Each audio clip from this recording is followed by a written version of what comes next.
podcast with me. Shoot.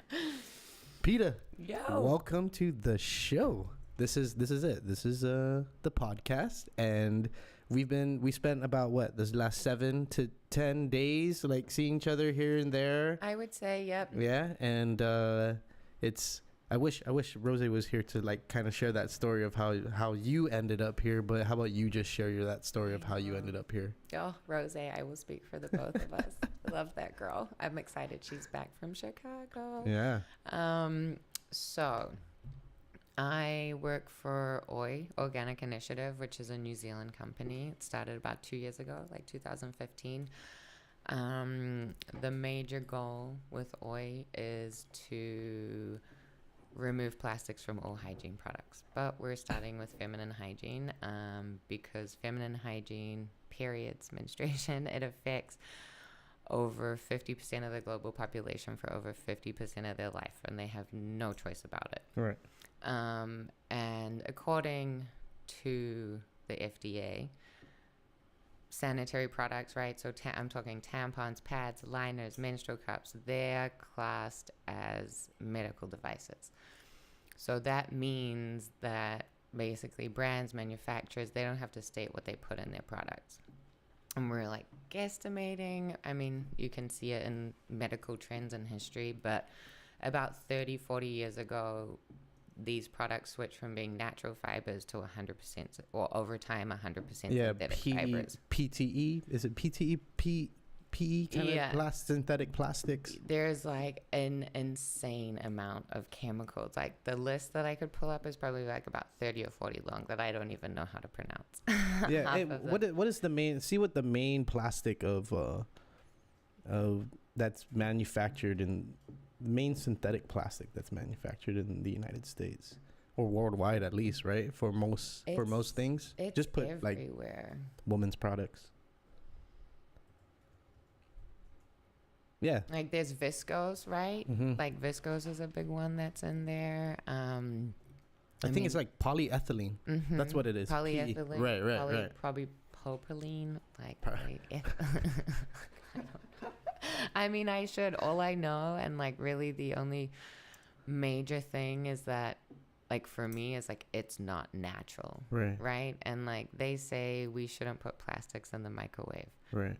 But the female vagina is the hottest, most absorbent part of the body, and it's just putting these synthetic fibers and chemicals under heat for like prolonged periods of time for years. Right. And you're talking about the actual like cotton itself. Mm-hmm. And it's not cotton. So when we were at KL and we were outside. Yeah. Oh, that was just yesterday. My God. I know, isn't that good? Everything, all the days that you've been here is just blurred into one. Doesn't it feel like she's been here for like a year? Guam life, dude. I want to be a local.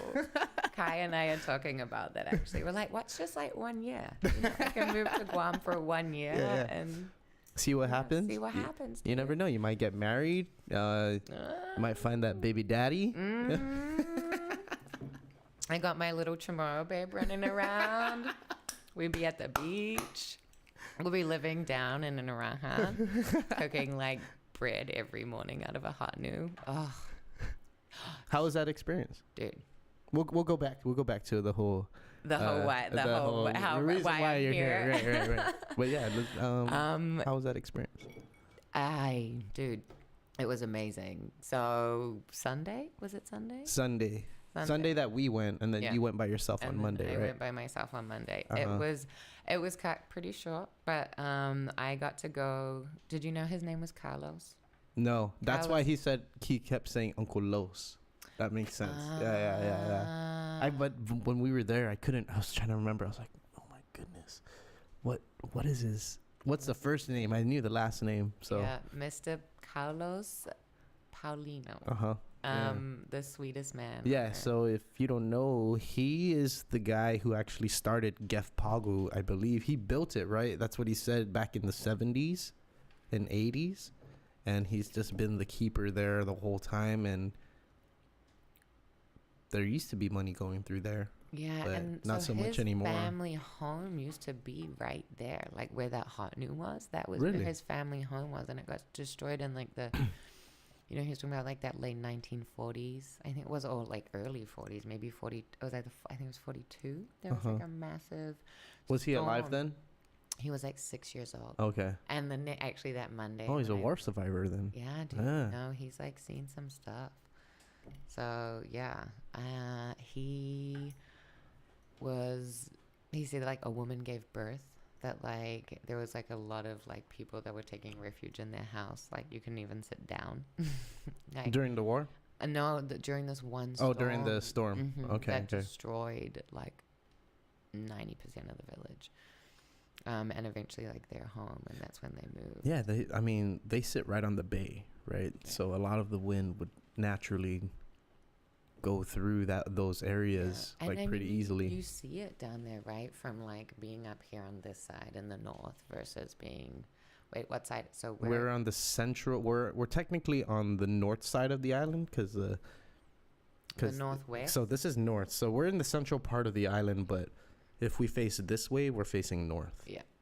And that's like north, and like the bay right here is like the west side, right? Right. So that's why they call it East Agania, and then East Agania. And it doesn't make sense because you're driving.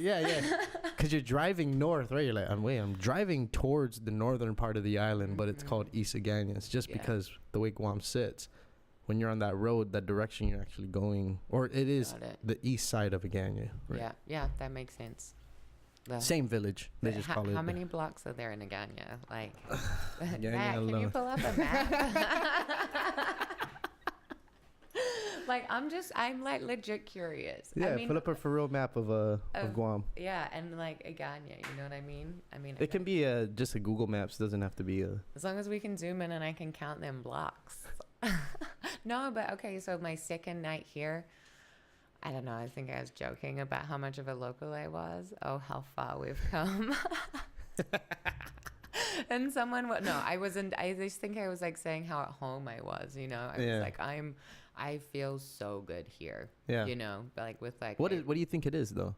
I think it's like being from New Zealand, and then I think my mom's super heavy Pacific Island upbringing. So she grew up in New Caledonia. My grandfather was a missionary who took my mom and her sisters to Paris for 2 years and then moved them to New Caledonia from New Zealand. And my mom grew up there till she was 18. She still counts in French. You know what I mean? If she's like telling me off, she'll start yelling at me in French. And I'm like, huh? Like, I don't know what you're saying. So it's kind of funny. And then, just going there every year to see my grandparents and like, Pacific Island, right? Like them coconut trees, mango in the backyard. My grandpa like teaching me how to like eat and cut a mango, and then just like the white sand and the coral reefs and the beaches and jumping off the pier. Okay, like okay. Oh, when we went down to Maritza? Yeah, dude. Oh, dude. Oh, it was so good. I'm not gonna lie though. Today I was like, fuck. Like, I'm sore, man. Like, I'm like, what have I been doing? Why are my arms? I'm like, oh, I climbed up a ladder twice. And the day before that, like the front of my legs were killing me from like Agui Cove. I was like, oh, this Guam life's good. Yeah. Keep you active. Dude. It'll put you in check. Like, oh shit, I haven't been doing anything for real. For real. Like, I'm like, it's time. I saw that paddleboard outside. Yeah, I just picked that up. One of our friends that was living here for the last 6 months, she sold it to me. So she left last week. Yeah. So I just got that thing 2 weeks ago. So I just got that thing last week or 2 weeks ago. So 2 weeks ago. Yeah. Dude, that's awesome. Yeah. I mean, they're huge. I've been waiting to get one for the absolute longest time, and it just fell into your lap. Yeah. I felt like it was meant to be. I was riding it. We were riding it on Saturday. And you took it to the beach? Yeah, I took it to the beach on Saturday with a couple of our friends. Sorry, we didn't call you. It's okay. My bad. Dude, what was it? Someone said to me that thanks for the invite. Yeah, TFTI. Yeah. I was like, wait, what? I was like, that's like not ta-ta for now. That's like... But yeah, thanks for the invite, bro. Yeah. No. My bad. No, I think we were there for an hour. Nah, dude. But when I was writing, I was like, damn, so meant to be. Dude, wow. it's like insane. The last time I rode a paddleboard, I was in New Zealand, like in this gorgeous bay. Actually, it's on my Instagram feed if you want to check it out. It was epic, dude. Like my cousin lives right there, and I just took a paddleboard out, and it was sunset, and I know like Auckland City, New Zealand. There's like a big harbor bridge, and then there's like a big sky tower in the background with a flying saucer like all the way up it, you know what I mean? And it's just like so picturesque, and it's like so gorgeous. And I was just out there just like just like in the zone. And paddling's epic. Yeah. You mentioned that you were a paddler, and you were actually a national. I dabbled in paddling. A lot of the paddlers I was paddling with were like, "You're not a paddler." I never claimed to be a paddler. I tried it out. It was fun. It was fun, but I had to put it on the side because I tried something new, and then I realized that I've spread myself way too thin. And I think when you're trying to stay young and trying to stay active, you tend to do that in the sense that you think you can do it all. And so and more, and so that's where I found myself. So my bad, guys. Well, I'll be back next year. Or sometime soon. Yeah. But I think that's the thing, right? Also, not trying to do so much and take on so much, but like really trying to be better for yourself, do better in your job, have like strengthen your vision, your goals.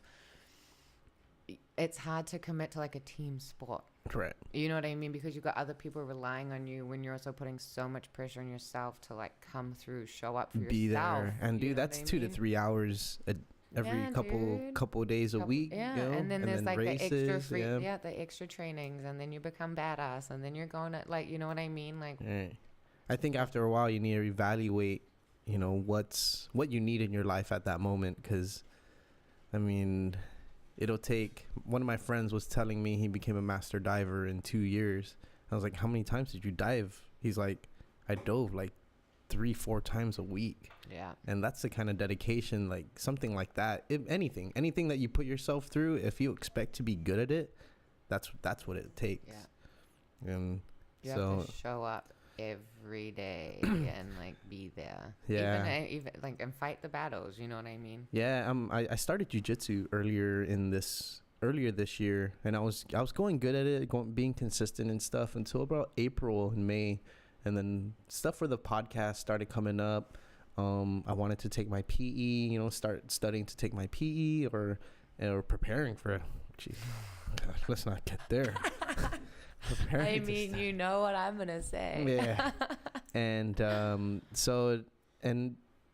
just talking to you over the past couple of weeks made me realize is like, you really need to see what you need to do. You know, it's like you mentioned go on that trip after you pass your P, like your sort of reward. Like you need to have like sort of goal and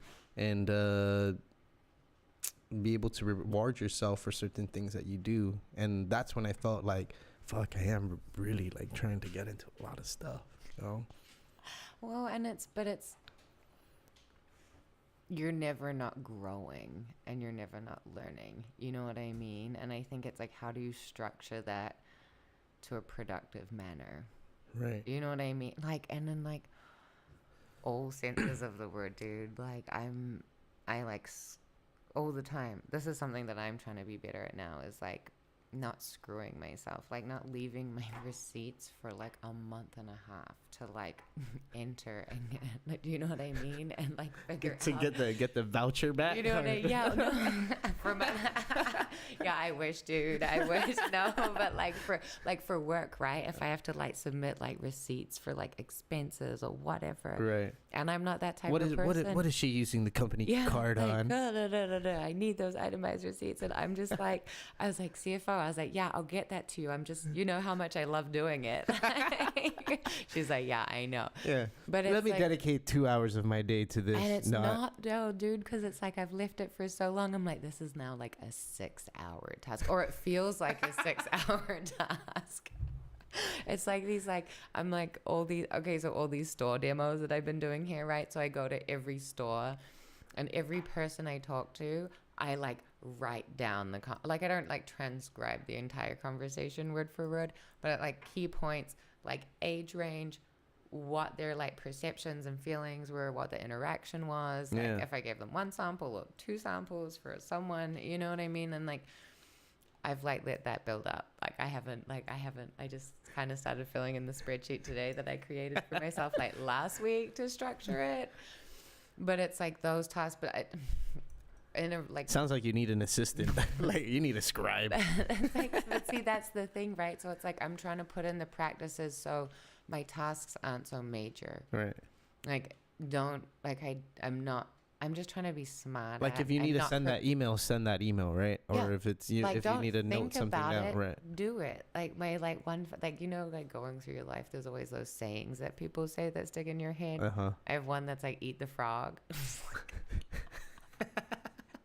And that was said to us, like, I think in my master's program, but I was like, eat the frog. And it's like always stuck with me. And it's like, yeah, dude, no one wants to eat the frog. You know what I mean? So like, do it first. Like that one thing you really don't want to do it first. Just get it done and move on and like feel that weight like off your shoulders. Yeah.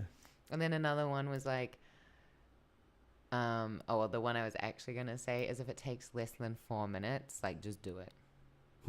Like, dude, do you know how much shit takes less than 4 fucking minutes? Like, a lot of things. I can think of a million things that... Dude, straight up. Emptying the dishwasher, putting the groceries away, like putting your laundry in the laundry basket, like, I mean, checking the mail, cleaning the... not looking at anyone in particular over there on the couch. Hey, babe.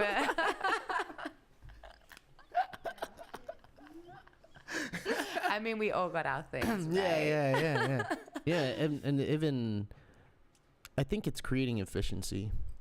That's what it all boils down to. How do you make your life more efficient so that you can keep adding in all these extra things that you want to do?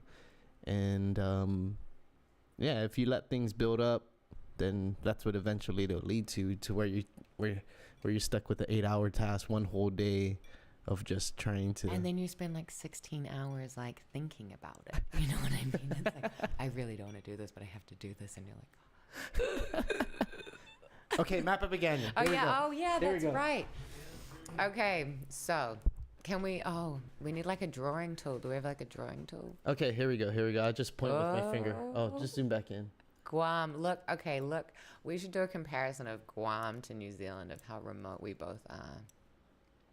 I think that's what I love about it too. You know what I mean? It's kind of far. Right. Okay. So Aganya goes from... This is already a Nigua, but you can still kind of consider it Aganya.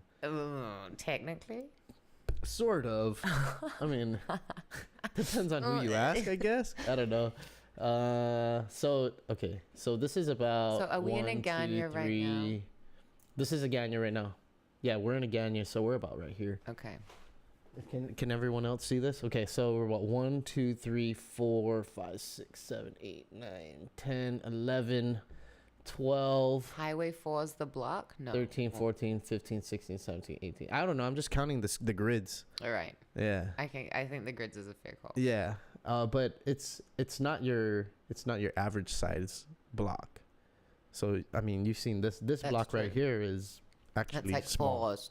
Right. Yeah. It's like a quarter of a block in New York, right? Or LA. Right, or in LA. You're like, I just passed 5 streets. Like.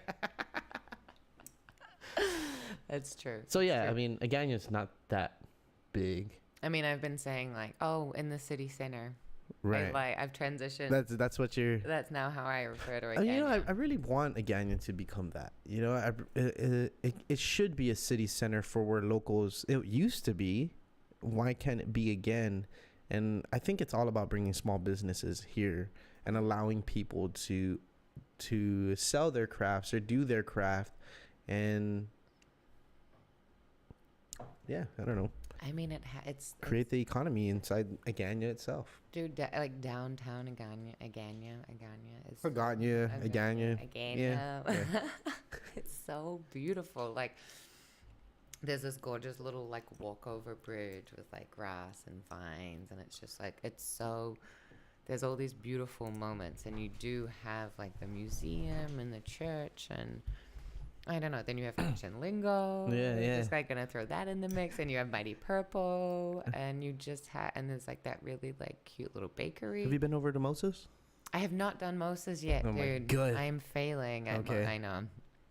Go Moses. Is Moses bar vibe? Yeah, it's very good. All I right. was just there yesterday. It's really, really good. All right. That's one I got to check out. And then there's like a few restaurants. One of our sponsors of the show. Oh, what up, Moses? We'll be by later for a drink. Or two. Or two. Or three. You guys got wine? They might. Dude. They actually might. I hope so. That's the one thing I'm stoked about, actually. Here, there's like a bunch of New Zealand wine. You know what I mean? There's some Anchor milk in the mix. Okay. You know what I mean? Yeah. There's some New Zealand. They do even have New Zealand beef at Payless. No. Yeah. Get out. Right. Is it Australia or New Zealand? It's one of the two. Anyone care to chime in on this? It's definitely one of the two. Okay. Dude, we've got to go get some. That's why we can barbecue.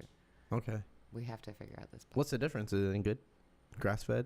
Dude, it just bomb. Okay, so I was talking to my old family friend, right, when I was last in New Zealand, and I was like, dude, I see kale's like a thing now in New Zealand. Hadn't been in like 3 or 4 years. Kale wasn't really like available in the supermarkets, or baby kale certainly wasn't a thing. And I was like, oh, yo, kale's a thing. And he's like, dude, kale's always been a thing. We just fed it to our cows. I was like, oh my gosh, that's why it's so good. Like, we would just feed our cows kale. And it makes sense. Like, you are what you eat, right? Like, the beef is so delicious because it's just filled with like absolute green goodness. And it's super easy to grow. Right. You know? And then it's like, okay. I just found out my hairdressers. Yes, I use a stylist. Ooh. Yeah. Located where? Over here in Anigua. Oh. Try to support the local Aniguans and Haganyans. But Agano when you're counting blocks, right? Yeah. Cam, shout out to Cam. Yeah, but her friend Maria, she actually grows kale at her apartment. And I was like, you can grow kale here? She's like, yeah. Grow anything here. I was like, oh. Okay, so like one of my first questions within like the first 24 hours when I got to this island, I was like, what's up with the farming? Yeah, that's the thing. There's nothing up with it. Yeah, it's struggling. Yeah, right. There's like a couple of things going on, like this farm to table, which I have yet to like go and check out. So I need to go and do that. Mm-hmm. You know, I know UOG has like a sizable program. I'm not sure if that's affiliated. I've been here on a like feminine hygiene mission, not like not an agricultural mission. An agricultural mission, although that's like my passion and my love and you know things. Hey, what's up? Nice How you doing? Nice to see you too. You know, like I was up north when I went up to the bay. Did you go to the almond farm? No, I have not yet been. Okay, and so that's another. You have a lot to do before you leave. I know. Sounds like you're gonna have to extend. Shit. Kai, we were talking about that before. Oh, if you extend one more time, you're just gonna be. You're just gonna cancel the ticket. Like, I'm not gonna extend. I just want to cancel the ticket. Yeah, I'm just not coming back to LA. Right. Like, can someone like look after my cat and my apartment and water my plants, and you can just live there. It's fine. Yeah, no, dude, I know. Like that's the thing. Like Valley of the Laddie. Mm-hmm. We gotta go. There's like a bunch of waterfalls, Ninja Tarzan Falls. Yeah, like you know that I'm really glad we took you to the bakery, because my dad's been asking me he's like, dude, can you go down there and visit him already? And I'm like, oh, I'm just trying to find some time to do it, and let's do it this weekend. And when we woke up, we woke up late, you know, because a long night the night before, and we're like, dude, happens. Text Peta, ask her if she wants to go. And dude, I wasn't expecting so Matt, dude. We literally sat in a circle, ate oven roasted pizza, dude. And have you tried the coconut bread down there? Or no? Not yet. Oh, dude. Do we have any? Is nope, that I ate it gone? All. I literally ate it all. I have like 2 pieces left. I'm like, save that for the coffee in the morning. You should have just taken the whole bag. I told you not to give it to us. Dude, I can't eat dude, this coconut bread, it's cooked in this like gorgeous brick Yeah, Matt, like this amazing brick oven. Yeah. That's, dude, what did he say? It took him 3 hours to roast a whole pig in there. Right. I mean, it mustn't have, that's a pretty small pig though. Right. It was probably like a baby pig. Yeah, like a teenage Like a pig. John. Yeah. No, literally like a baby pig. Yeah, because I mean, that thing's only like 3 foot by like 4 foot, maybe? Yeah, the hotnu was pretty small. Yeah. Imagine a giant one though, where you could put a whole pig in it. Yeah, and you know, there's ancient ones all over the island. I just had a lady. Her name's Arlene Steffi. She's a historian here on Guam. And hi, yeah. I need to meet her. Yeah. Oh man. We had her on the Yeah, program? we talked for 4 hours. That was my first 4-hour podcast. Asked Matt. He was like standing up. He's like, I gotta get me a new chair. This one ain't working. Dude, was she dropping knowledge? Yeah, serious knowledge, dude. Yeah, serious knowledge. What is he doing? Hey. Yeah, serious knowledge, you know, and yeah, so she writes grants to go do these like videos and like quote unquote studies, I guess, and research projects, and she identified all the hotnus all around the island, not ancient, but Spanish era, because those are Spanish era ovens, and yeah. I think there's about 20 some. I can't remember. Dang, is there a Don't map? quote me. Yeah, Like, see if you can pull up the whole. Yeah. Hey, see. Matt. I'm pretty. What's up, Matt? Hey, Matt. I promise we'll get to dude. to everything else. You know what I've been doing my entire time on this? Okay, 90% of my time I know. on this That's island. why I'm not in a rush to get back into it. It's all good. Sorry, listeners. Yeah, I mean, just listen to it. we'll get there. Not the Hotnu Bakery, just the Hotnus around Guam or something like that. Yeah, or number of hot news. Yeah. Okay, number of so hot while news we're around Guam. I'm just like clanking all around here. You're good. Like You're good. remove my armor. So like, you know, I'm a white girl from New Zealand. Mm-hmm. Like my history, I'm from like Shetland Islands, which are these islands. I've heard of the Shetlands. Yeah, dude. Yeah. Like it's epic. Like those puffin birds. Originally from the Shetlands? Nah, born in New Zealand. So my dad was born in New Zealand. Are the Shetlands are? It's like between Scotland and Norway. I flew like one summer. I flew from Norway. That's not where Seychelles is, right? Dude, I think it's up that way. I don't know exactly. Okay, so I knew a guy from Seychelles. Hey Matt, we gotta open another tab and do some Shetland Islands and some Seychelles up there. We gotta get some geography lessons going on here. People are gonna stop and be like, dude, I'm not gonna listen to the audio. We need to see the video already. We need to see what these guys are looking at, because these guys are looking up shit. We're like looking shit. Or you guys can just be Googling too, right? Like I'm sure you're by your computer somewhere. Yeah. But like, okay, so it's like Viking land up there, right? So mom is like ascendant from Scotland and Shetland Islands. So I'm pretty white, you know? Like I'm like, I get pretty brown though. Yeah. Which is nice, you know? I'm like, I get a tan. My dad burns, but I get a tan. But like white girl from New Zealand, beside the point, being from New Zealand, the Māori culture, and I keep coming back to this, right? Like we were talking about paddling before. I used to do waka ama, which is like outrigger canoeing in New Zealand. I was involved with kapa haka. I really wanted to take Māori, which is the Māori language, right? My parents were like, are you crazy? Totally overrid me. We're like, you're not, like, where are you going to use Māori? Like, hi, that's not very, like, global of you. And I'm like, fuck you guys. I want to do Maori. Like, don't tell me what I, like, can and can't take at school. That was the one thing they strong-armed me on. And I had to take French. And I sat there the whole year and, like, didn't do a thing. Totally like fail. No, I then moved to Spain. And then moved to Spain. Yeah, exactly. I can fast forward and moved to Spain for like 6 years. But, you know, like the Māori culture and their tradition has always been so strong in New Zealand. It's like an official language.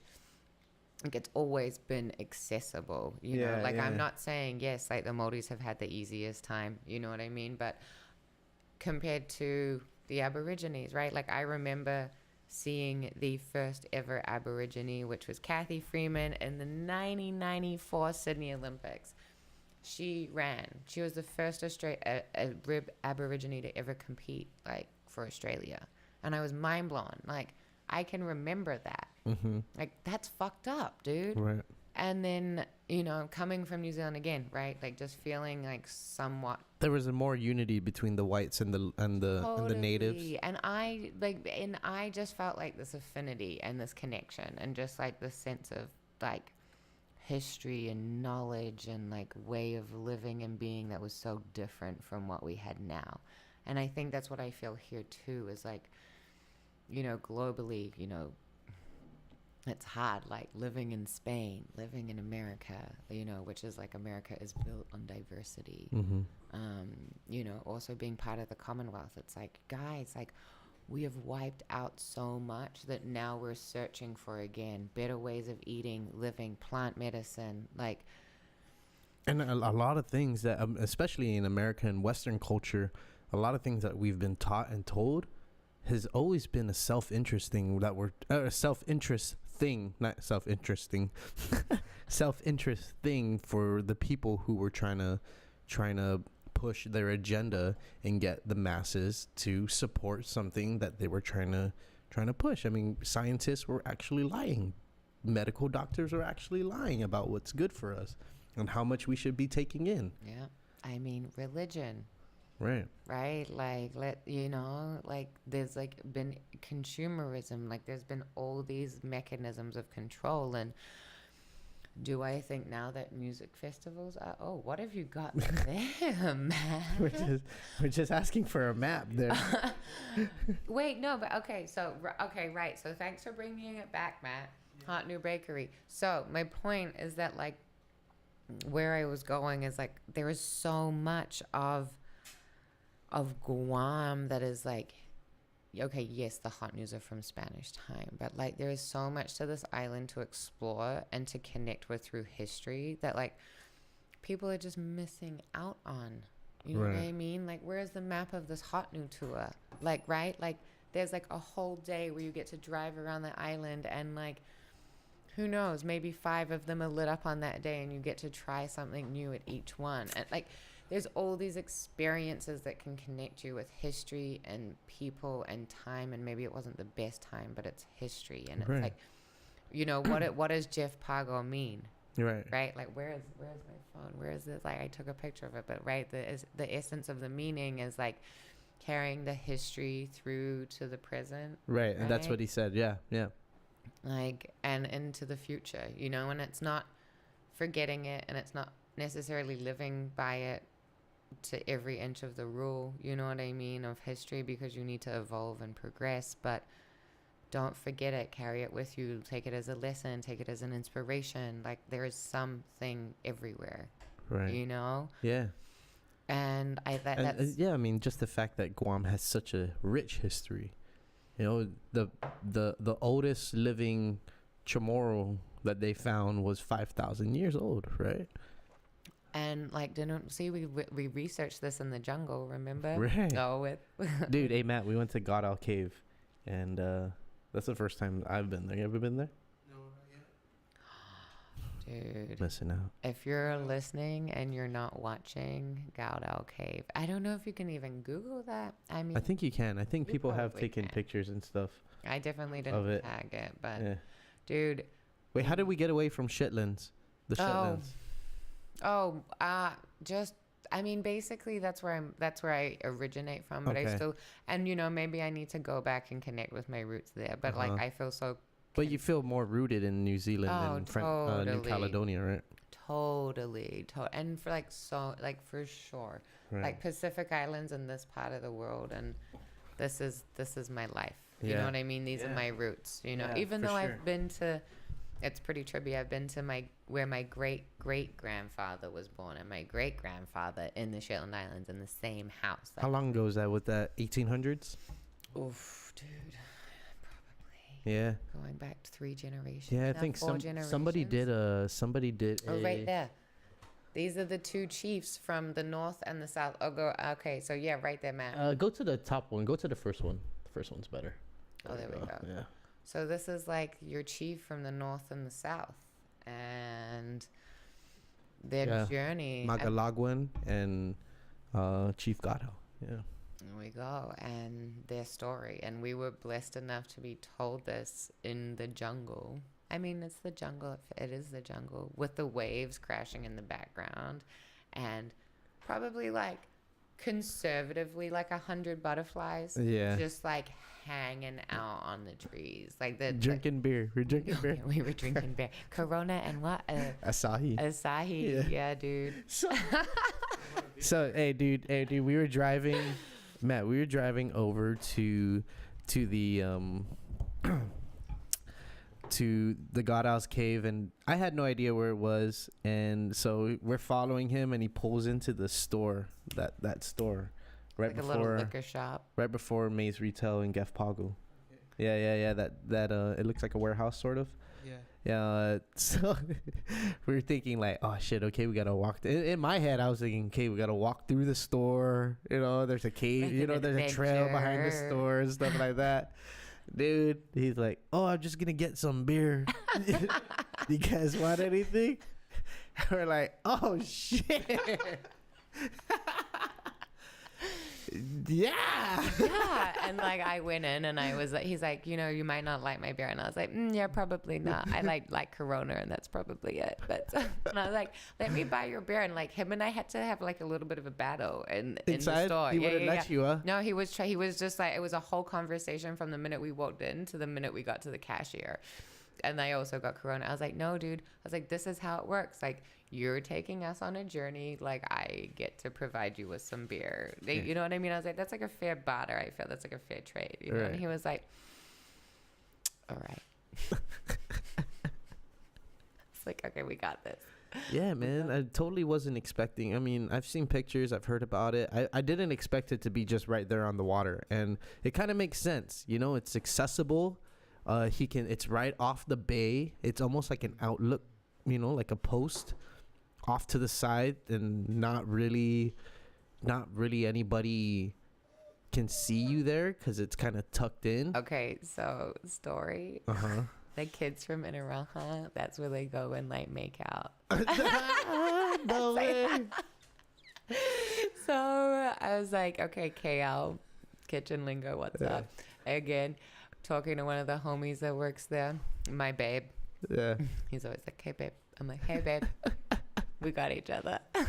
And he's from there. He's one of the 9 families, right? So there's only 9 families that live down in Inaraha. He gave you the lowdown. No, this was from homie Carlos. Okay. No, but he was like, yeah, dude, there's only a few of us that live down there. And I was like, that's insane. And I was like, yo, we went to the cave and like the jungle. And I was just like losing my mind telling him. He's like, oh, that makes me so happy you love it. And I'm like, dude, I love it. He's like, that cave is where we used to go hide out. They would make out. They would get into all the trouble there because no one would ever find them. Right. And so, and like, it's literally like tucked away. And first thing I thought of when I got there is, first, how the hell it's lasted so long, you know, throughout tide changes, weather, you know, salt water exposure, whatever it may be. I wonder what kind of paint it is. Yeah. Not lead-based paint, that's for sure. Ain't no synthetics in there. Actually, that's crazy. I wonder what it is. Yeah, it's so defined, too. I didn't want to touch it. Yeah. I wonder if that's I didn't know. None of us touched it, right? No. one touched it. I literally stayed like a foot or 2 away from it. It almost felt... It almost had this aura to be like, okay. It's like in front of the Mona Lisa, but more ancient. No glass and red ropes. Yeah, it's just like, you know, like respect and awareness, right? Like, oh, like this is something like old. Yeah, I watched a movie. It was a Mari movie. Oh my gosh, what is the movie called? It's on Netflix.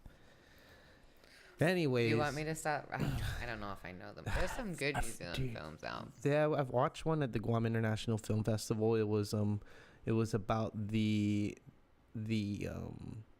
was World War II, and it was the only New Zealand unit in there, and they were like in Germany or France or something like that, and the whole movie was silent. It was a silent film, so you can hear everything that's going on outside around them, and they're like hunkered in this building, and they're all in one building, and they can't move and stuff, and they're just like communicating with each other, like farting, and it's like, you know, like throwing stuff to the guy who's sleeping, and yeah, one of the best movies I've seen. Wait, hold on. Tell me more about this Guam International Film Festival. Guam International Film Festival. So it was started by the Munya brothers about, I want to say 8 or 9 years ago. Yeah, about 8 or 9 years ago, and they I'm like, what am I hearing? It's Dylan drinking really loud. Yeah, it's so it's just it's a regional film festival, and we bring in all kinds of films from the Philippines, Australia, New Zealand, some from stateside, a lot from Asia and stuff like that, and a lot of local films too. And I think it's about a week or 4 or 5 days, something like that. That's awesome. Where do they hold? Over at the Guam Museum, and before they held it at the Ganga Theaters. Oh, dude, the Guam Museum. Have you been? Inside? I've walked inside to like the front desk. Yeah. And I had an amazing conversation. I was like running between meetings with like Guam Pacific Daily Mail. Or Guam. What is News? it? Guam. No. What? Oh my gosh. I'm sorry, guys. That's really bad. But I was running between meetings, and I was like, I've got to get in here. It's beautiful. The architecture, that it's so inspired by the Guam, the Slingstone. Yeah. Right. And like all like the symbology that's in there, that it's like, it's, you know, it's woven like palm tree leaves. Like, it's gorgeous. Yeah. You know? And it's like, the design of it is amazing. And they had an exhibition, I think, that ran for like 6 months on like all the inspiration and the architecture and the like intention behind it. I was like, why is it not a permanent exhibition? I think it should be. And he's like, we've got to make room for other things. I was like, well, yeah, I guess. But we had an amazing story time that he told me that Guam is the one place in the world that has a war. I mean, can you say relic? Is that the right word? A war relic from World War I and World War II. And there are 2 ships, one from World War I, World War II, that is sunk right next to each other. Yeah. And right next to each other. Like, how is that possible? Do you know what I mean? And you can dive down there and you can touch them both at the same time. That's insane. And that, like, the first shot from the Americans, and okay, I'm not good at history, but in World War I was fired. This is all news to me. In Guam, dude. The first shot was fired here in Guam, and it was, I mean, yeah, dude, no, we've got to research the story a little bit more, but it's pretty, the history from here, because it's been a hub between America and Asia. And Spain and Mexico. And the Spanish used to travel from Mexico here all the time. Here to the Philippines, it was like that. It was a refueling depot. So it's like much. the Silk Route of like, I mean, it's of the ocean, of like, you know, of the side of the world, so right? To speak. Yeah, I mean, you know, lots of history on this side of the world that a lot of people don't hear, lots of history, or understand, like, or realize. Here, yeah, like here in this like island that takes like maybe 3 hours to drive around. You know, you got to stop every now and then. Right. But it's like there's so much here that, like, again, going back to the hot news, right? It's like there's so much you can connect with that I feel has just been brushed over because it's this like idyllic, beautiful paradise, like up on the north. You know what I mean? Yeah. And then like the south. Oh, okay. This was where we were with the Shell, and like the south is rugged, right? Like, you have the rivers that flow into the ocean, so it's not that perfect clear blue water. You have like there's not much of the reef, or if any reef there, you know. Yeah, what especially I mean? on the east side. Yeah. So it's just like you get the like ocean just pounding in, and it has that wild feeling, You know what I mean? But like within, Well, it's very mountainous down there, right? dude, We were driving through hills the whole time we were going there. right, straight up. And when I was coming over when I did the crossroads, I was like, The Cross Island, yeah. yeah, the great Cross Island. New roads every day. You have to explore, right? Yeah. For sure. But it does. I was like, where are the cows? Why are there not cows up here? Oh, what are we looking at? What you got there, babe? Oh, here we go. Okay, the first shot of World War One actually took place off Guam shores when President Woodrow Wilson declared war. The small naval force on Guam attempted to seize the German vessel, but the Cormoran skipper, Captain Adalbert Zuchschwert, refused to surrender the ship, and maintaining that he and his crew of more than 350, included several Chinese and Papua New Guineans, were willing to surrender, but not the ship. The Navy took note of the German crew preparing to sink the ship and fired a shot over the bow of the Cormoran, which is often cited as the first shot fired by the U.S. military in World War One. 7 crew members died from the explosion. Their bodies were later recovered and buried at the Agana Naval Cemetery in Old San Antonio, now East Hagana. So that's right by the car dealership right there. Yeah. There's a cemetery there. That's actually where my grandmother's father's buried at. No way. Yeah. Ah, dude. I mean, like right here. And isn't that a trip? Like, hi. That's like a pretty significant fact. Yeah. You know, and moment in history. And imagine how significant you say it is, and for America and us being American and wanting to be American for a very long time. And when you go to America, nobody knows you're American, right? And so that's where sort of an identity crisis that's been going on for a very long time here on Guam sort of stems from. We go out there and we're like, all of a sudden, we thought we knew who we were, but then all of a sudden it's like, because you're not, right? You're yeah, not it's tomorrow, like, wait, and you're not American, but you are both. right, You know what I mean? At the same time, or rooted in that, like. Yeah, and that's like a whole nother 4-hour conversation in itself, in a sense of like identity and how significant stuff like this is. There's so much history here. There's a dude that used to stand out he passed away since, but Rest in peace, yeah, homie. yeah, for sure. He used to stand out on Paseo Loop, you know, where we did the loop at. Oh, and I was like, why have I not known about this loop for the last 2 weeks? I've always had to go out there and make a left and then make a right. Past Mighty Purple, go to the post office. Oh, just stop at Mighty Purple real quick. Right. That whole That route? That Yeah. route. Yeah. And the cop station that's right there, it's like, oh shit, I gotta really stop. No California stops here. No California. Yeah. So he used to stand at that loop, and he used to hold a sign that said, Guam, America's dirty little secret. You know, it's like, how many people really know about what's going on out here in America? And it doesn't.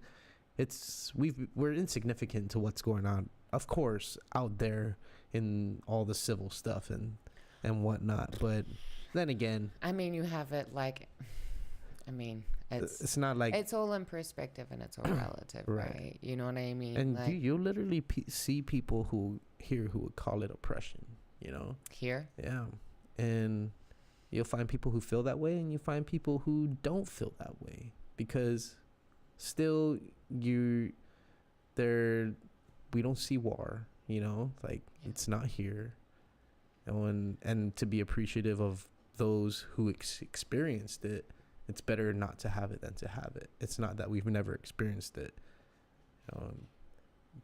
The people who've lived here actually endured through that sort of, kind of savage wartime where they were still stabbing each other with bayonets. Yeah. You know, hand-to-hand combat. Which was the real combat, right? Right. Which is like, okay, you know. Yeah. Oh shit, I missed. I'm getting too close. Let me stab you with my knife at the end of my gun. It's crazy. Yeah. I mean, that at least, no, the poor people that had to do all of this killing, it's not human. You know what I mean? Right. It's like not in our instinct to do that. It's not it's not normal for us. Right. Yeah, I don't have any direct point as to why I brought out all that up, but it's just reality, No, right? It's yeah. it's a simple reality. Yeah.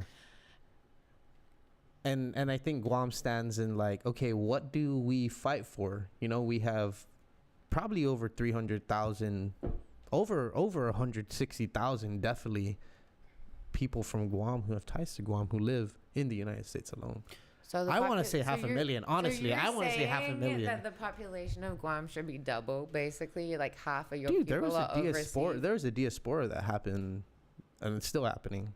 Dude, people it's the people same leaving like and not coming back. You know. Yeah, we call it in New Zealand. They call it the brain drain. The brain drain. Yeah, exactly. Yeah, it's like you get qualified, you get highly skilled, and then you're like, peace. Yeah. I'm out, dude. Yeah. Like, this island life ain't all that. But, I mean, it is. And I think that's the point, right? It's like there's so many people that leave and have come back here. And there's a lot of people I met that have gone off island, and they're like, no, I actually want to come back. I want to bring it home. Right.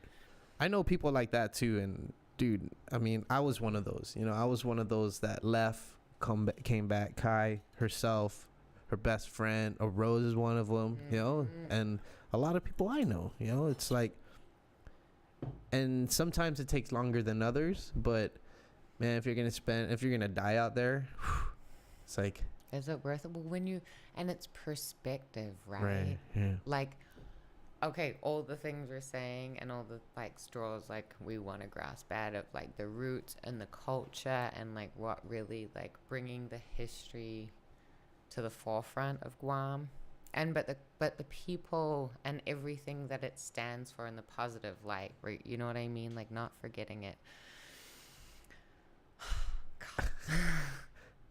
In an ideal world, right? In an ideal world. And it's never going to be that way. The Pacific, like you appreciate home, you appreciate the nature, the beauty, like the human interaction of being in a place that's small.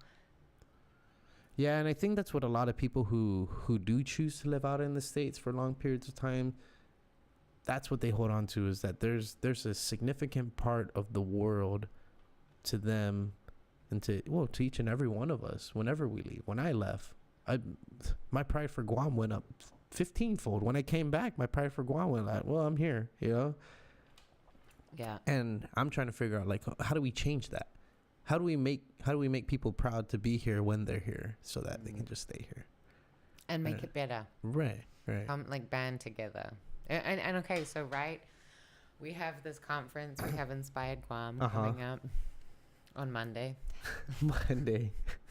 I keep looking in the mirror and I'm like, shit, I have to practice. I have to figure. I don't even need to practice. I need to figure out what I'm going to say. I haven't even put my slides together. I know. I was thinking about that today. So one of our dear friends, Vic. Yeah. Victor Calvo. Yeah. Victor Calvo. Yes. He is putting on Inspired Guam, and he has an amazing heart and amazing soul. Yeah, and you should go. Yeah. Because there's going to be a lot of good people, a lot of good speakers out there. A lot of great content. What is it? InspiredGuam.com? Oh, yeah. I think that's the website. Yeah. I mean, that should be the website. Yeah. Vic. Yeah, I think the keynote speaker is like a Forbes top 100 or something like that. 500? 550, not sure, but in the social media and influence world in a big way. Right. And you know, Vic's bringing, I mean, a lot of local people in the creative industry. And he somehow finagled you into okay, I should have left on Sunday. Like I extended my, okay, so to preface this, like I have extended my trip 11 days. I am here for work. All we've managed to talk about is my love for Guam and how all I want to do is see the culture and the people of Guam thrive. Trapped? I'm not sure. Hey. All of a sudden, you're running for congresswoman. I know, dude. Let's not joke about that. But I do know. But Prime Minister Peta Johnston. Like, hello, like, guys, like, we got this. You know, eating my red rice, my barbecue, like, oh, that coconut bread. Like, come on, dude. It's amazing. So and you haven't even eaten at the Asian culture cuisine. Like any Asian cuisine? Okay, well, Did you eat actually, Korean food? I mean, I Chinese love food? Korea food. I was speaking to a homie today on the phone, and he's like, yeah, it's right by that ramen restaurant. I was like, ramen restaurant? I was like, I love ramen. Like, ramen's my shit. Like, LA. Perfect hangover food. Dude, perfect. Yeah, and like winter food. Yeah. It's just like, it's like. Oh, we don't know that, but. Oh, I know. I was like, it's kind of cold tonight. It's like, it's like 78 degrees. It's like a taco night. It's Tuesday and I had tacos today. Okay. Bomb. You know, if like Vic's like, yo, let's go get Mexican. I'm like, bro, I live in LA. I live in LA. I'm from New Zealand, just to throw that in the mix. Right. You know, and I think LA has some of the better Mexican food in the world outside of Mexico. You think so? Yeah, dude. San Diego, I think. Tucson had some pretty good Mexican food too. We're 45 minutes from the border. Fine. I mean, that's true. Any like border. Okay. Whoa. Okay. On this note, just to kind of like veer, the idea of borders, isn't that a trip for you? Yeah, it is. Like, it is crazy. Like, that's something that I still have issues comprehending. And I think being from an island is why. Because the border is the water. It's the ocean. Right. Like, there's like a lot of sharks like out there. There's like a lot of things before you get to any land. Do you know what I mean? And that's like living in LA and having Mexico right there. And I think, you know, I lived in Spain for a while, and like France was right there, and which is amazing. Like Tijuana, love it. Love going down to Baja, you know, but it's such a crazy concept for me. Like I still can't get my head around it. Well, I guess it comes from that idea of just like compartmentalizing things, you know, like it's territory. There were some guys who sort of back when the United States first started was like, well, from here to here, this is mine. This is my land. Yeah, I think there was a TV show that talked about the borders of the United States, or some YouTube channel that talked about the weird why some states have weird borders. Like it's like Idaho's looks like it just cuts off as it goes up. Yeah, that would be super interesting. Yeah. I don't know what I don't know if it was a YouTube video or what. It was like when I first moved to America. So I lived in Spain and then I moved to the US, and I was married at a point in time. And when I first moved there and I was with my husband, there was this Netflix series that came out, and it was called The History of America.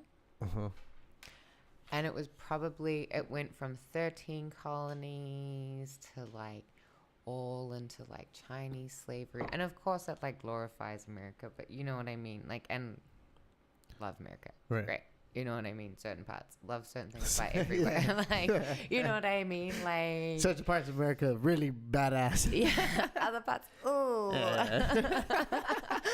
But you know what I mean? Lock my doors. Yeah. Unfortunately. But you know, it's like they're really understanding like the history of it from the 13 colonies, like all the way. I mean, like even before that, like, right, like California was Mexico, Colorado was Mexico, Texas was Mexico. Texas was Mexico. Right. You know what I mean? Like, it's crazy. And then you see, I mean, on the line of borders, like you see the European like rising, the European Union like rising and falling, and then you know what I mean? You're seeing the world be like segmented off into these like horrendously controlled quadrants, because I feel that's like what the earth is like. Well, that's how we're gonna be run. Yeah. You know what I mean? Yeah. Like when going back to like culture and history, right? Like the Chamorros, right? There was no religion. There was no control. Yeah, you know what? I thought it was paganism.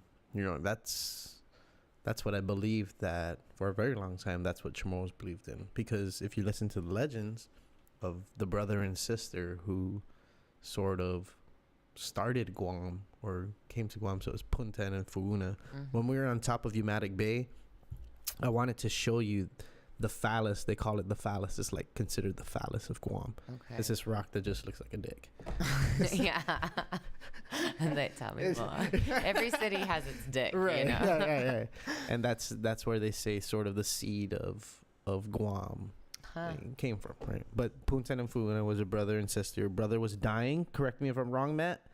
Brother was dying, and he said, "Make my eyes the sun and the moon. Make my eyebrows the rainbows in the sky. My chest, my back, the island, the land."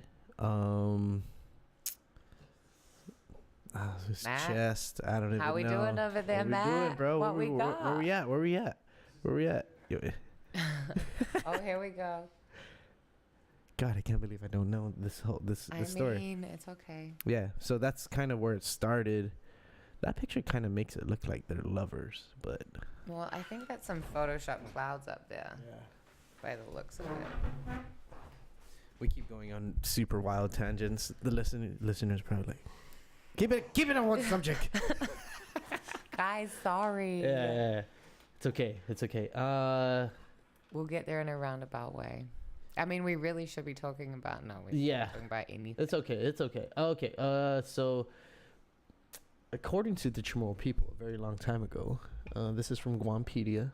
I should cite my where we're getting this. A very long time ago, Punten and Funa devised a plan in which their supernatural forces would be put to extremely powerful use. Punten instructed his sister to take a part of his body and create parts of the world. One of his eyes would become the sun, and the other one would be transformed into the moon.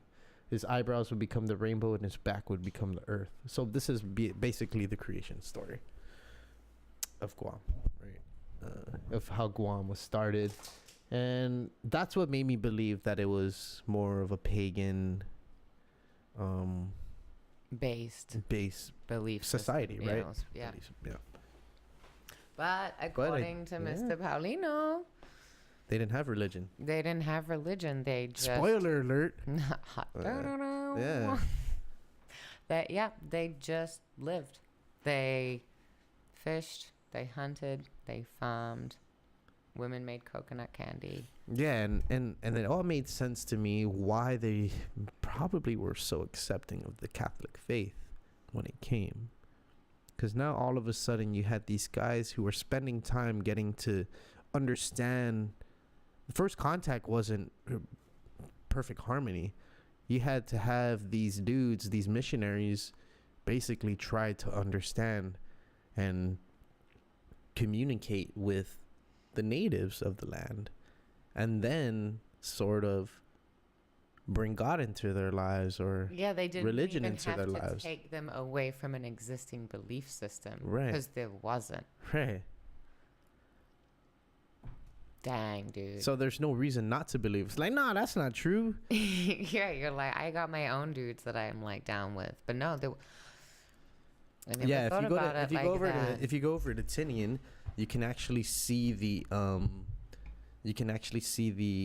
original stone that Taga, the chief, dug out so that he can put the cross. He was the first Christian Chamorro chief in all of the Marianas.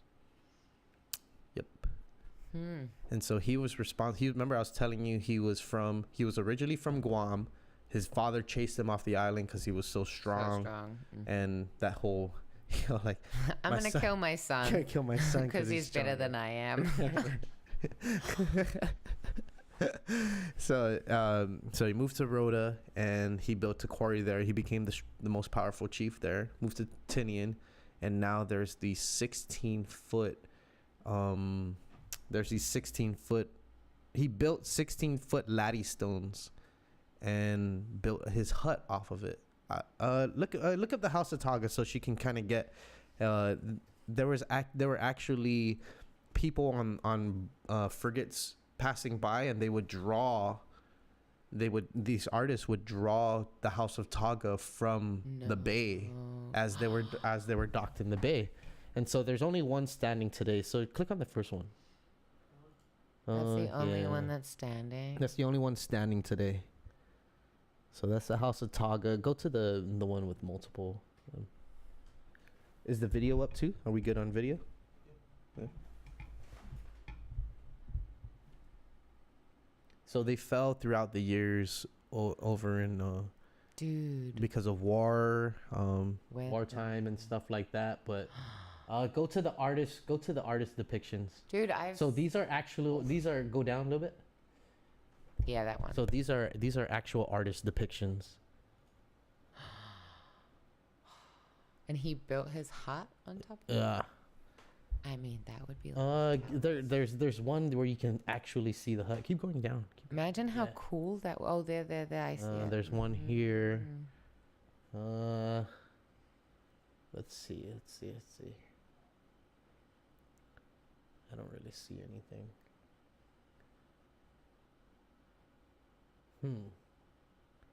Go ahead and go up. Go to the one where the dude's standing next to it. Yeah, so basically those things are look how huge it is there. No, it's massive. I mean, that's just the top. That's the cap, right? Itself. That's insane. So what is that? And he's like not a small guy. That's like a good like 10, 12 feet. Yeah. So this is it's 16 feet each. Oh, this? Yeah, that round bit. Yeah, probably like 12 feet in diameter. 12 feet. Yeah, huge. And to think primitive, right? How did they get these stones on top of each other? Like the theory is they stack sand against the pillar, and then they dragged the cap onto the. So they had dudes on the other side just pulling it with a rope. No, but like you would need like 500 guys. like, like come on. You know what I mean? It's like it's super interesting. Chamorros were noted to be like right? 6'5", you know. Well, and you're also that's true. But then like where there was like a lot more oxygen in the earth, probably. That's very right? true. Yeah. And then you're also talking like 5,000 years ago, right? The oldest remains. Right. And so when you start looking around the world and less than, you look at the amount of pyramids and the like types of construction that's happened. China, Egypt, but China, South, Central America, like it's global. Yeah. You know what I mean? So I mean, who knows what it was? You know, were we made way more advanced at another time? Yeah. You know, are there buildings that are made out of certain materials because they will withstand a polar reverse? Yeah, they said in the Mayan temples, they said the accuracy of the cuts of the stone were to millimeters. Like these things were perfectly fit onto each other. Like there was no accidental like. I'm like, oh yeah, we got that. It's like, did you guys have like laser cutters or some shit back there? Like architects today could not even build that, or could not even get it to that precision. Right. You know what I mean? Yeah, with like, by their own eye. Mm-hmm. Yeah, or even with primitive tools. Primitive, quote unquote. I know, don't you love that term? When people are like, it's so primitive. It's like, well, quote unquote. Primitive. What is, we're primitive. For all we know, they could have had that internet back then and it just all got destroyed. I know, dude. Oh, man, we're about to go there. We are about to go there. No. But, okay, you said something before. You're like, our poor listeners, like, listening to this. And I think out of everything is like, Guam is fucking amazing. Do you know what I mean? Like the fact that I'm here, I am so grateful to be here. Would you ever thought you'd be here? No. Ever in your life? I mean, no. I mean, like, never say never, you know what I mean? But like living in LA, doing the thing, like Guam came up a long time ago because we had to send some stuff here and it never got sent. And fast forward, that's why I'm here. Right. You know what I mean? And it's a blessing. Like I'm so grateful to tampons and oil and rosé and being involved with something that I align with and knowing that like I can't compromise certain things, which is I can't work for something I don't believe in. Yeah. That I don't align with. You know what I mean? That like I want to work in a certain way from anywhere I want, you know, like there are certain things that I've never compromised on and that have like led to this, and the reason I'm here, and it's a lot more than I ever thought it would be. Do you see it as scalable as to like if you figure it out here, you can figure it out there? Or because the way I see businesses, at least with anything that we do here on Guam, we go out there, see what's out there, and we scale it down and make it work here. But I'm trying to figure out like, what if you figure it out if you're able to figure it out on a smaller scale, would it help on a larger scale on how to get things out and people understanding? Totally. And like it's really interesting you say that, you know, because I've been in San Francisco a lot and working a lot in San Francisco, focused on the people, the product, the environment, the relationships, and, you know, launching into such a big market like the US. It's like, you know, going from 4 million people in New Zealand, like you have 4 million people in LA. Right? Like LA County. Yeah, exactly. I think there's like 21 million in LA County. No, exactly, dude. Right. Like exactly. Like it's insane. And so, you know, going from small island, 2 islands, New Zealand, to like small island Guam, it feels doable. You know, and being in San Francisco doing it too, but there's so much noise and there's so much other things going on. I mean, other of the same thing that you're trying to do, right? Like competition, more fish. And then, exactly, more fish, like big pond, you know what I mean? Small fish, like that type concept, but also like just noise and everything. You know what I mean? Distractions. Oh, total distractions. You know, like the best kinds, I guess, for like modern day, those blue screens like that, like, you know, I'm like gonna hate on blue bottle coffee right now while I like love coffee culture at the same time. But you know what I mean? There are others, like these very like heavy distractions that like allow people to become so disconnected. So yeah, being on Guam and being in a small environment that feels accessible and also willing to have the conversation, because they're not hella distracted. Yeah. You know what I mean? They're like, people are willing to talk to you for a couple minutes or 5 minutes or 15. Like I've had conversations with women in the supermarket for 35 minutes. Really? Dude, like. So your engagement is pretty high here, huh? It's huge. Like if someone like says no to me, I'm like, did you just say no to me? Like, I'm like so confused. I'm like, wait, like you don't want to talk to me? Like what's happening? Yeah. You know what I mean? Like everyone is so willing just to be like, okay, yeah, I'm gonna hear what you have to say. And you know, even if it's like the end of like free something or whatever, it's like, oh, whoa, you know what I mean? And it's Guam is a same old, you know. Every day is, you know, we run the routine of island life. Island life becomes a routine. People literally lose their fucking minds because, you know, you get island fever. You're just constantly doing the same thing over and over, and then you see this tall New Zealand accent woman just like, hey guys, hey babe, you on your period today? Okay, so there's like been a couple. It's like usually like the younger girls. Okay, preface real quick.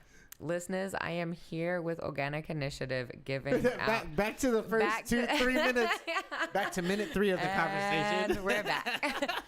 I am here giving out educating the women of Guam of the importance of using 100% organic natural fibers, organic cotton, which is what we do in their feminine hygiene care products.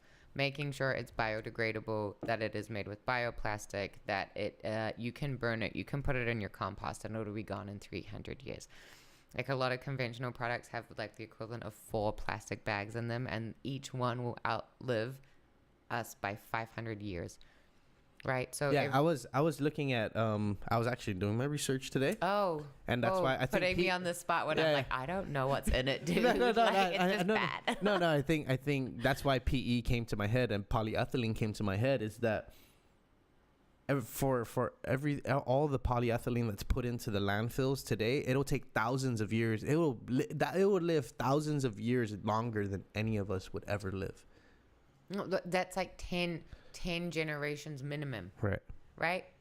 So like it's mind blowing. Mm-hmm. Like it's literally mind blowing the fact that, okay, so I did some calculations, right? Mm-hmm. Guam. Right. You know, these are, what do we got over here, Matt? Polyethylene, terephthalate. Oh, what are we there's high looking? density okay, so Wait, clear plastic soda and water bottles are usually polyethylene. there we go.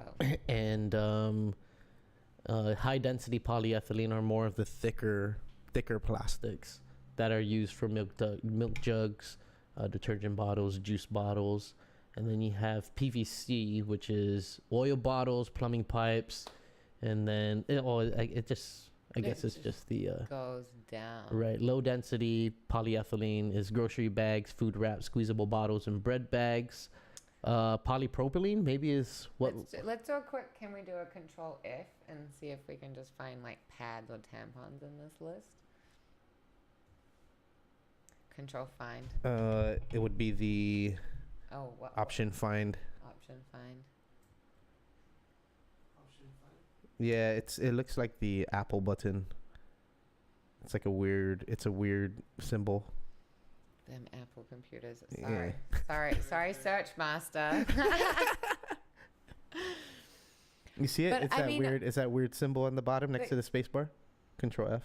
You want to know the craziest thing about like looking at this is that, Just keep going down. and so I've been doing some research, not too much research, obviously. Oh my gosh. But bless you. Yeah, I've been learning about plastic. I bet we couldn't exist. Modern day today would not exist if we didn't have plastic. Oh yeah. Like, I if mean, you look at all these products right here, just with plastic alone. Right? Like globalization, transportation, the lowering of costs. It's like look at the pizza. The pizza. This pizza. Go ahead and you want to grab yourself one, or yeah.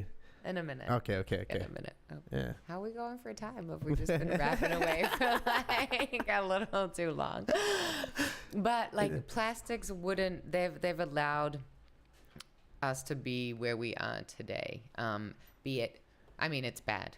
Yeah. It's bad. Look at the list. Right. Like, it's bad. Do you know what I mean? Like, they've found micro particles of plastic frozen down there in Antarctica. Like, right down there, frozen. Like, plastic has literally infiltrated our life source. The water. Our water is full of it. 90% of the fish consumers eat, right? We see it once it's all scaled and cleaned and they've opened it up. 90% of the fish that we eat has plastic found inside of it. Fish have ingested this plastic. Right. Leach it from landfills and stuff like that. Dude, right. and like, I mean, the famous seahorse image, right? The turtle with the straw. Like, it's everywhere. Like, I'm talking like tuna ingesting bits of plastic, bottles, whatever. It's like this crab. Yes, please share the fucking crab. The two crab. Almost. How do Not I? just I one, need to show two. this. I need Her phone. Is it over there? Okay. So this for me was heartbreaking, and this is like why we're doing what we're doing. You can just put it to the camera when you see it. Yeah. Guys, got you. Gotta make sure I find the good pictures. Oh, okay. Hold on. Just so everyone knows, this is like the amazing Mr. Paulino. Right there. Can you guys see him? That was our tour guide who imparted all the beautiful knowledge on us. But, okay, I'm going to get so distracted looking through. Going back to the South.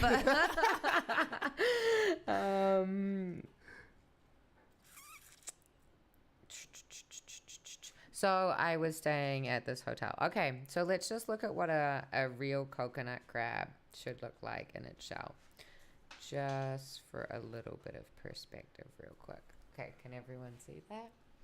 Right? Like, I mean, this photo doesn't do it justice, but in real life, like that shell was like shining. Like absolutely shining. It was beautiful. And this was on a walk down to Agui Cove. Right? And then we're going to rewind a couple days. And this is what a coconut crab can also have as a shell. And this here is a pink plastic. I don't know. Cone? How big was Cone. It wasn't that. I mean, this was like.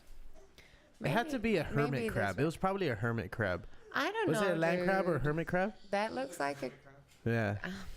I don't know, dude. I was not about to get too close. Though. Yeah. Let's be real. It's like crab, and then the other one that you saw was. And then this like that's a front-on view of this guy. So that's just a really big duk hermit crab. Okay, well I'm glad it wasn't a coconut. Yeah, yeah. Because that's scary, but like heartbreaking, dude. But the day before, like, so the reason Did you take a picture of the other one? No. So the reason I got this picture is because I went back the next day. The day before, there were some people who were staying in the hotel that were like, oh my gosh. And I was like, what are they looking at? And there was a crab probably 2-3 times that size. And his shell, right? So if I take my phone and I like half of it, you know, those power outlets, those power boxes that go on the wall, he made his shell out of that. It was a square plastic power box that had come from like a construction site or whatever, or someone just threw out.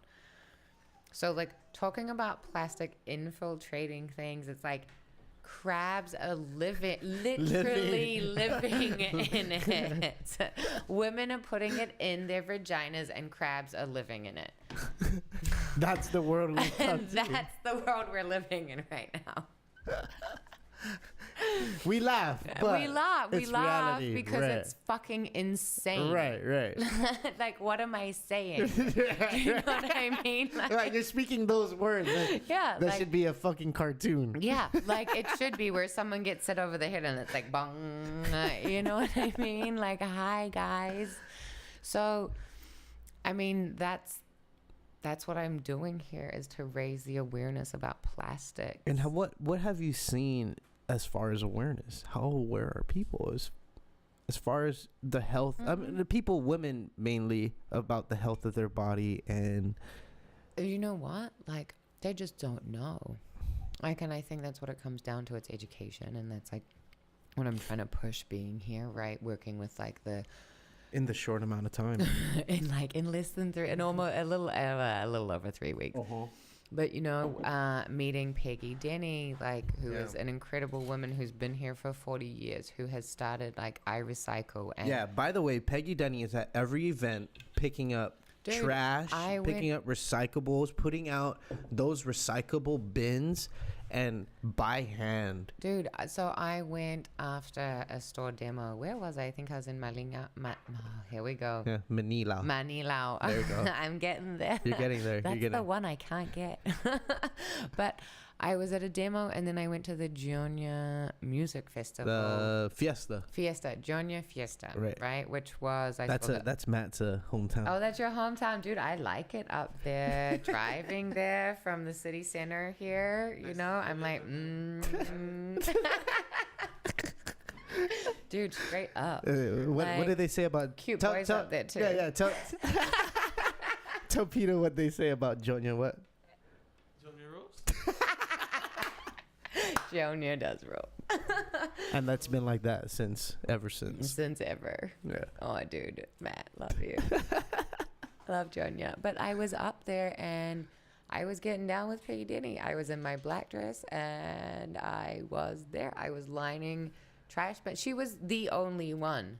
Like, I got there and like her truck was there and she was carrying these like 4 foot by 3 foot plastic bins around and lining them with trash bags.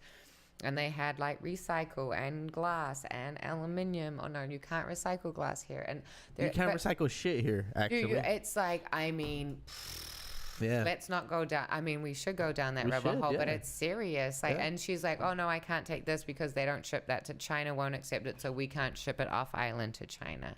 Yeah, freighting alone is like 30. It's probably more expensive to ship off than to actually recycle. Well, and I think that's the hardest thing, and that's also another thing that's so attractive and alluring about Guam, is that like, guys, like, you can be can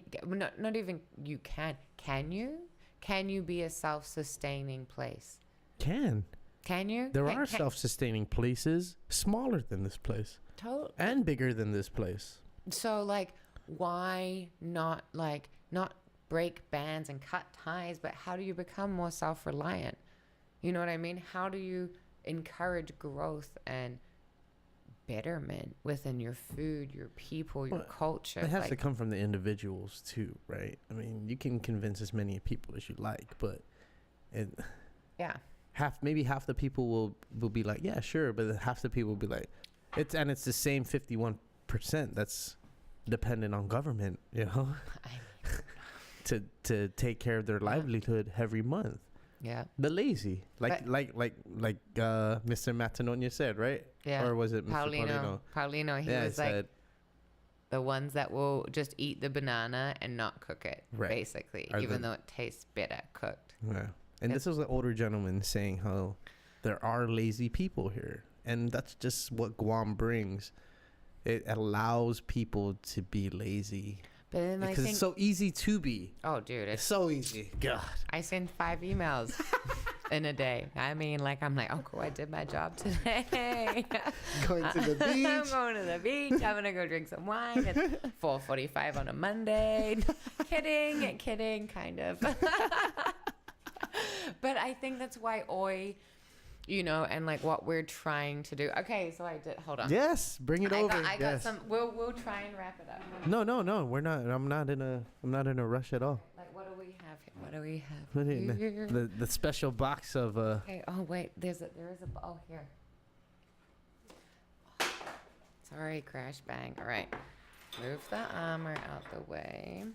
Okay, so I think the thing is with Oi and being here is that we're trying to give people a choice. We're trying to educate and just give them an option. Ultimately, it's like, we're not going to make it difficult for you. We're not going to make you work too hard. We're just going to give you a choice, right? So like our goal is to be on every supermarket shelf next to every other brand that you usually see. So you can be like, yes or no. Like, you get to choose. Do you literally want to care for your world inside and out? Right. And no, you're out. good. Yeah. Do you know what I mean? Like, that's it. Like, making it simple. Being like, hey, ladies, here is the problem. You'll use 11,000 units of product in your lifetime. That'll all be here 5 generations from now, minimum. Right? Make a choice. If that doesn't resonate, you're putting plastics and synthetics in your body, and that's leaching into you. Make a choice. And if you choose no, cool. That's not on us, but we informed you. Aren't there females that also have been affected by putting tampons into their... Yeah, dude. I mean, there's... To their... how do I be fun about this? I mean, there's... To their vaginas? Yeah, into their vaginas. Like, that's like it, right? And so there's a thing called toxic shock syndrome. And look that up, baby. Yeah, actually, let's look that up. Yeah. So toxic... and... I'm starting to call people babe now. Oh, no. Everyone's going to be like, babe. Look up toxic shock syndrome. I mean, we were having a conversation last night about boys trying to understand and trying to act like what it was like to be on their period. Yeah, I think they did. There's a video that I seen. They put these it's like the muscle. Oh, contractions. Yeah, and then like turn it like all the way up, and the guys are like, ah! Can you pull that up? Can we watch those videos? Let's put that on. Let's see the toxic shock syndrome, and then while we're reading that, you need to read toxic shock syndrome. I've been drinking all this wine, and I need to take a quick Okay, go ahead. break. Yeah. Go ahead. You're gonna inform I'm gonna read this. Okay.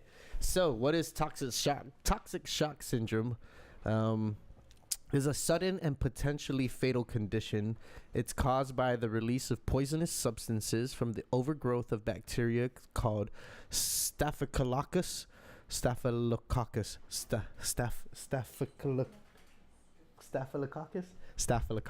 There you go. Or staph, of course. Staph. I just call it staph. Which is found in many women's bodies. Toxic shock syndrome affects menstruating women, especially those who use super absorbent tampons. So tampons are I'm assuming it's not the same as the pads, right? It is the thing that you actually stick in. Okay. Okay, the body responds with a sharp drop in blood pressure that deprives organs of oxygen and can lead to death. This disease made headlines in the late 1970s and early 1980s after the deaths of several young women who were using a brand of super absorbent tampon was later removed from the market. Toxic shock syndrome is still mostly a disease of menstruating women who use tampons, but has also been linked to the use of menstrual sponges, diaphragms, and cervical caps. A woman who has recently given birth also has a higher chance of getting toxic shock. It can happen to men and women who have been exposed to staph bacteria while recovering from surgery, a burn, an open wound, or the use of a prosthetic device. See, I think so, right? On that, like, last line, like, toxic shock can come from many different things. Just, oh, what's up, babe? But, you know, unfortunately, a lot of the, like, main cases come from feminine hygiene care. And, you know, it's hard, and if you look at the time frame, right? So, what, 30 years ago? Right. 70s, 80s? Right? 30 years ago is when, like, we think that switch happened. 30, 40 years ago. Happened from natural fibers to synthetic fibers. You know, and you're basically putting in these fibers that, like... And what are the synthetic fibers? How they different from just, like, the regular cotton? Well, so that's the thing, right? Essentially, there's, like, small little particles that, like, tear the inside of your lining, right? And that's where you can that's where the airborne bacteria can get into you. Right, because it's sitting for a while, and right? it's for long periods of time. And, you know, like, going straight into it, like, I have always, like, there are a lot of girls that use pads, right? These things. Okay. Right? And then this sits outside. We're diving in right now. How's that pizza, babe? But a lot of Matt, women, how you feeling over there? Yeah, Matt. Can you be looking up that video while she's explaining this? He's men, like happily. Yeah, men experiencing menstrual cramps, right? A lot of women choose to wear pads because of the fear of toxic shock, or just because culturally that's the way they've been brought up, right? There's a lot of, like, factors that come into the reasoning why you use what product women you use to deal with your period. Right. Okay. And so you showed us the tampon, right? Last night. And so yeah, right. And so, like, I can imagine that when you do use it, or when you do put it in, the shreds of cotton would eventually leak off, right? Well, no. So, that's the thing. So when you're using 100% organic natural fibers, like, it's natural on your skin, right? So gynecologists say it's breathable, it's natural, right? There's no leaking of any toxins, bleaches, dyes, chemicals. Right, because when you start, it's almost like putting colored clothes in a hot washer. The colors will eventually bleed, right? They will. Sort of. I'm trying to find an analogy. I'm like, what's the analogy? Sorry, I'm just trying to find an analogy here. But look, right? So, I mean, if you look how finely this cotton's, like, woven together on the outside. Okay. Right? And so it's an absorbent. It's absorbing it. But it's not fluffy. It's not like a cotton bud. So it won't go poof? No. I mean, it'll go, drop it in your wine. Can you get a cup of water? Clear glass. And then... We are getting educated right now on the podcast. Educated. We are going into it, dude. What? And okay, so this is a non-applicated tampon. I don't know if it's on you right now. Are we on all four here? Are we on Matt? all four? Are we quad vision, or is it just on one of us? He's coming back. Matt, I'm sorry, we're asking so much of you right now. He's never been so busy in his life. At least with the podcast. sorry, man. I didn't mean to say you're not a busy guy. Who have we got here? Okay. Wait, who's seeing this? Where's the camera? Okay, so where's the camera? On you?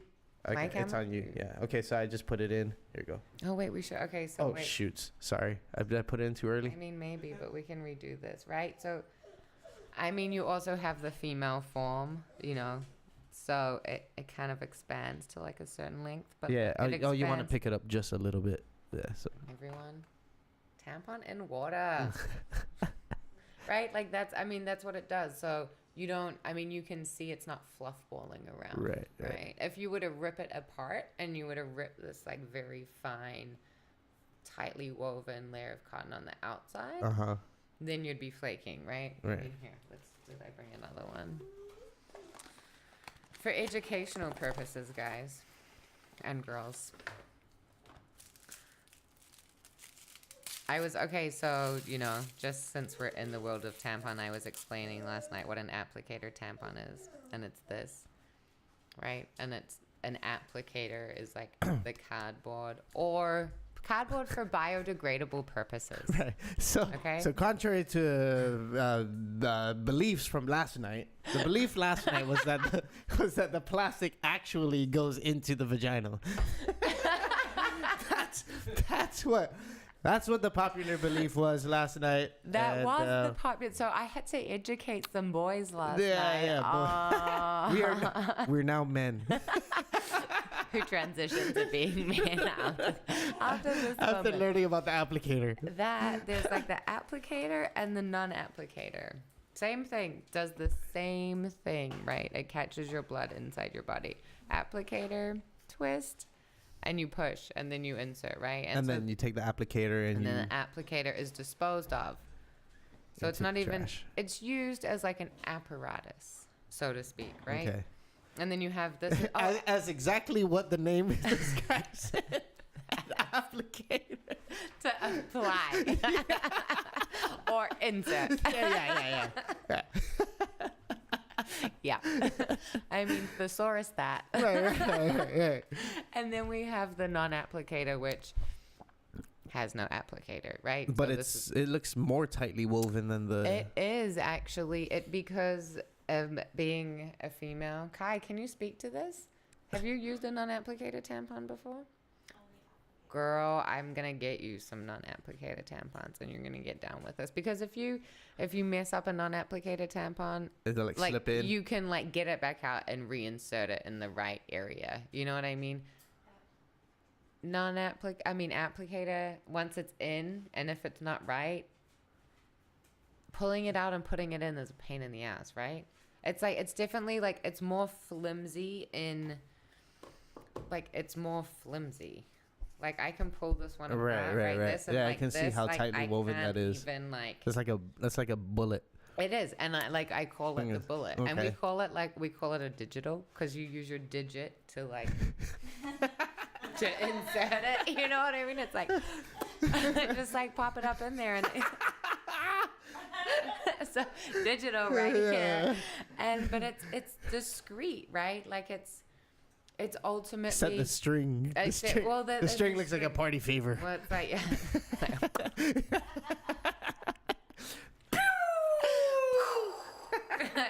That's what's gonna happen with her, basically.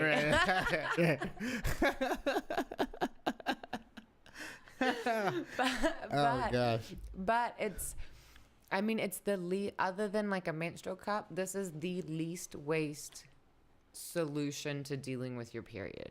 Right? So there's not this like extra amount of product or material that you need to spend money on to like help you do the job. Right? Like this is a lot of material. When you use 11,000 of these in your lifetime. Right. And plastic and at that. Yeah, exactly. We choose cardboard because it's biodegradable and maybe do a bioplastic. You know what I mean? But right now, this is it. This is all you get. Like, be conscious. You know what I mean? Think about your single-use plastics and what you use on an everyday basis. Like, you know what I really love? Is those, like, toothpicks. Those plastic toothpicks? Those plastic tooth floss things. Mm-hmm. But dang, dude. Like... Those add up. Yeah, the guy who invented the Keurig cups regrets inventing the Keurig cups because he realized how much of environmental impact he is making off of all those single-use plastic cups. And I think that is like ultimately, right, is like when we remove this from a single product, and I think this is kind of where I've gotten to in the last little bit is have intention behind everything that you do, right? As a brand and as a company, when you start a company, have intention. Just pull it closer to you. Oh. No, you can move back. Just pull it closer. Know that you need to like educate. Right? Know that it's your job to educate in the best way, like your consumers, and like change that mentality or shift it in the right direction. Just like inform and educate them so they can make a choice. And 2, start a business or start an idea that has a triple bottom line. That is people, planet, profit.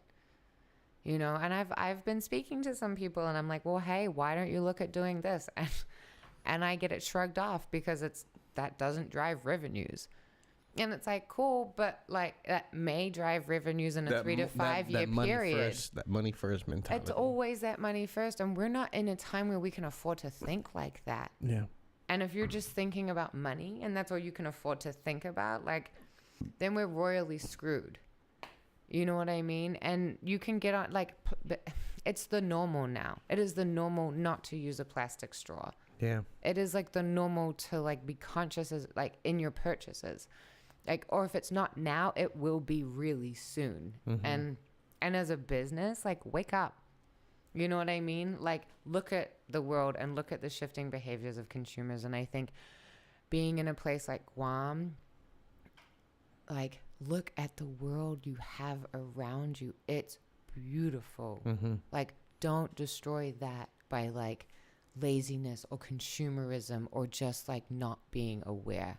And like, that's why I'm here, is to bring an awareness to like be like, hey guys, just think about it for 1 second. Just think about the impact you're like making on yourselves and like this world every single day. Mm-hmm. Or make a choice each month. Make one choice each month that's going to make a change. Right. Whether and it's not only like the recyclable things, it's also if you can walk. The other night me and Daryl we walked over to Mosa's. Shout out to Mosa's sponsor. We walked over to Mosa's. After that we walked over the Lingo. Walked home. Halfway home, then got picked up. But babe, can you come pick me up? No. It just happened to be as we were walking. Perfect timing. It was passing by. Right. So he's like, dude, this is the first time I've ever done this. I was like, bro, like this is what we should be doing. How many blocks? Right. It's like 4 blocks away from here. That's like 1.5 LA blocks. Right.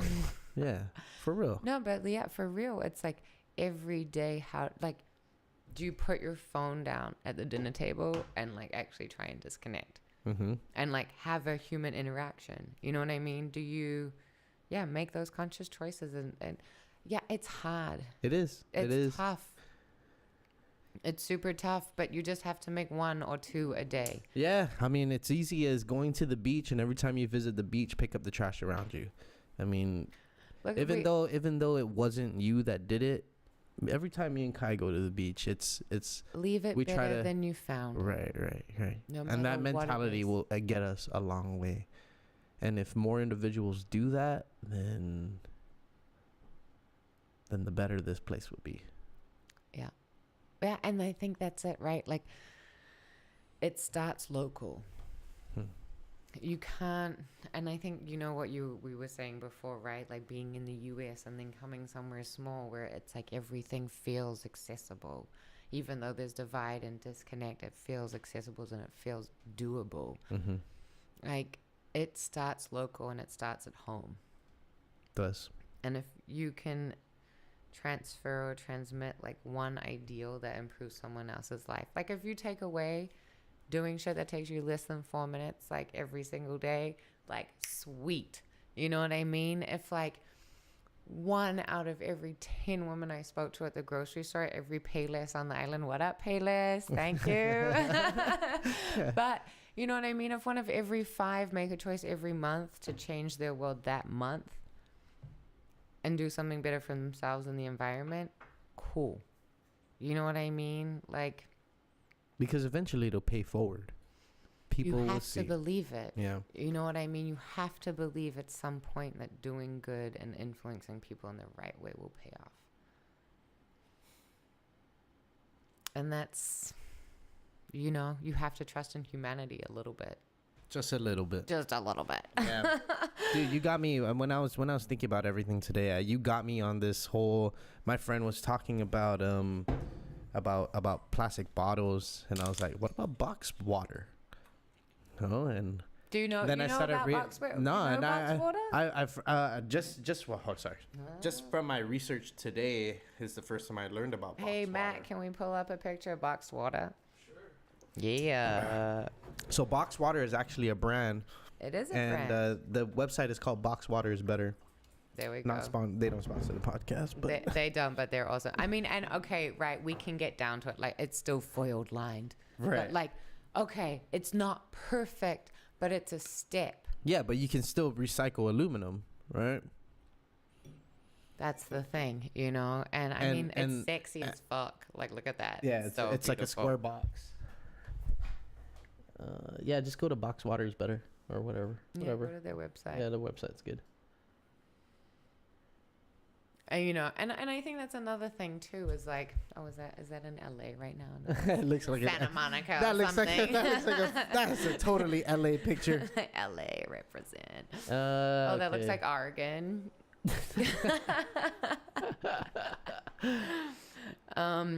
But you know, I mean, they're like, that's when branding. It's like better for our planet. Better for our planet. What is it? 612,000 trees and counting. There you go. Go to the why is box better?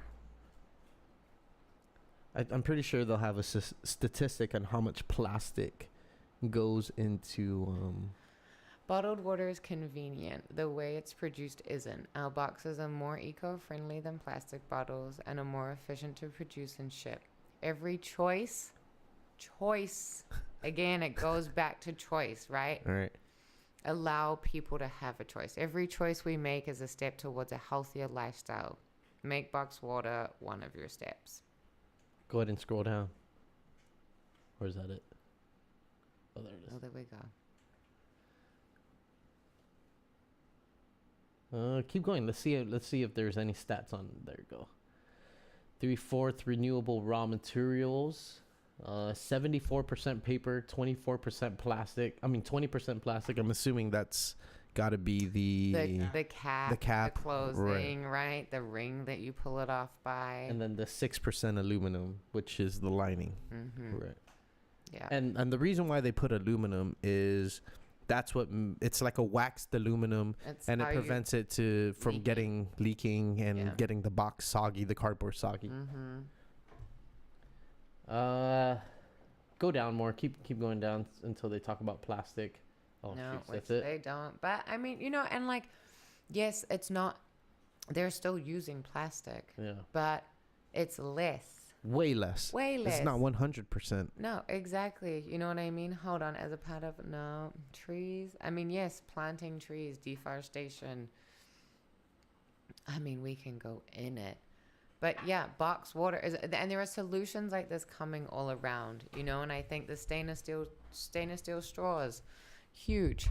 You know what I've heard about that. Yeah, people starting to buy their own straws and bringing them with them. Yeah, and that's a. You're a straw person. Yeah, we definitely need to invest in some straws. Dude, I love my straw. Like I saw someone tweet I don't know who it was, but I saw them tweeting about metal straws, and they were talking about there's no straws big enough for boba straws, or there's no boba straws. Oh, that's like a market opportunity right straws, there, dude. Dude, hi. They just need to make some big ass metal straws for boba. Right. That's like they'll make bank. Right. Yeah, and I think, you know, like that's also another exciting thing, like from a business perspective at these times, like things are changing. Yeah. So change with it. Like there's still opportunity, right? Like people like, I mean, this is bad. I should know this, but you know, we're actually at like one of the happiest points and moments in history. I agree. where things are the best. Right. And it's right. like, okay, yeah, things are shitty. Yeah, we're doing crazy, terrible Yeah, things. it could be shittier. We could be peasants in old France, you know, right? Like we've or dying in the bubonic plague, you know. Exactly. Like, really, we're pretty lucky. Yeah. Like we have Instagram. Like, come on. You know, like we don't have some guy like painting our portrait for like 4 days. Like, now you gotta come back in the same clothes. Come back in the same clothes as you were yesterday. So guys, can you just hang out here in the jungle for 4 days? Like, don't move. Like, we got this. I'll bring you food. But you know, we are in a really good time, and there's a beauty in that, and I think we can embrace that. And with the problems, you know, Peggy Denny likes to call them challenges. I like to call them problems because I think, you know, coming up with a solution is good, but she's super positive. Right. But with the challenges, you can create beauty and you can create change that like is like inspiring and like people want to move towards it. Yeah. I think she should take all the plastic that she collects and make a sea turtle. She should. Yo, and dude. put it out in the Plaza de España. So I went to did I tell you I went to the Agana shopping center? No. And Peggy Denny had a recycling workshop going on. Okay. Where we were cutting plastic bags and then like tying them to basically make this super long plastic bag yarn that you could then knit into like bags or sleeping mattresses. And then like there's a huge issue with tires on the island, and she made these ottomans where she has her own skill saw now, you know, and so she can cut her plywood and do whatever she needs. And she took these tires and put like 2 pieces, one on each end, and just like drilled them into the tire, and then wrapped it in like twine, basically, or rope, like with like a hot glue gun. Okay, whatever, nothing's perfect, right. You know, and then put like casters on the bottom, and then you have this beautiful piece of furniture out of like this wasted material that's just like on the side of the road, right? You know. And so another, like, someone's trash is another man's treasure. You know what I mean? And I think in the world of plastics, and until we've really figured out the solutions, recycling centers are one. I don't know, big corporations like taking a stand and actually trying to make a change, and like moving towards like not 100% triple bottom line, but shifting in that direction. Right. You know what I mean? Like the Peggy Denny's, like the organic initiatives, like Inspire Guam, like, you know what I mean? Getting people to take a stand for themselves, because eventually we're all connected. Yeah. I mean, look at the relationship that we've all formed, and you've only been here a fucking 11 days. You know? I never want to leave. But just how amazing is that? You know, it's just the mindsets that you've surrounded yourself with, both on purpose and by accident, right? Yeah. By accident, not by accident, but by chance, that your first interaction here was with us lovely people here. The babes, my babies. No, right? And that's the thing. It's like we've had 6 podcasts since we've been here, but just one has been recorded. Right. You know what I mean? Exactly. Like exactly.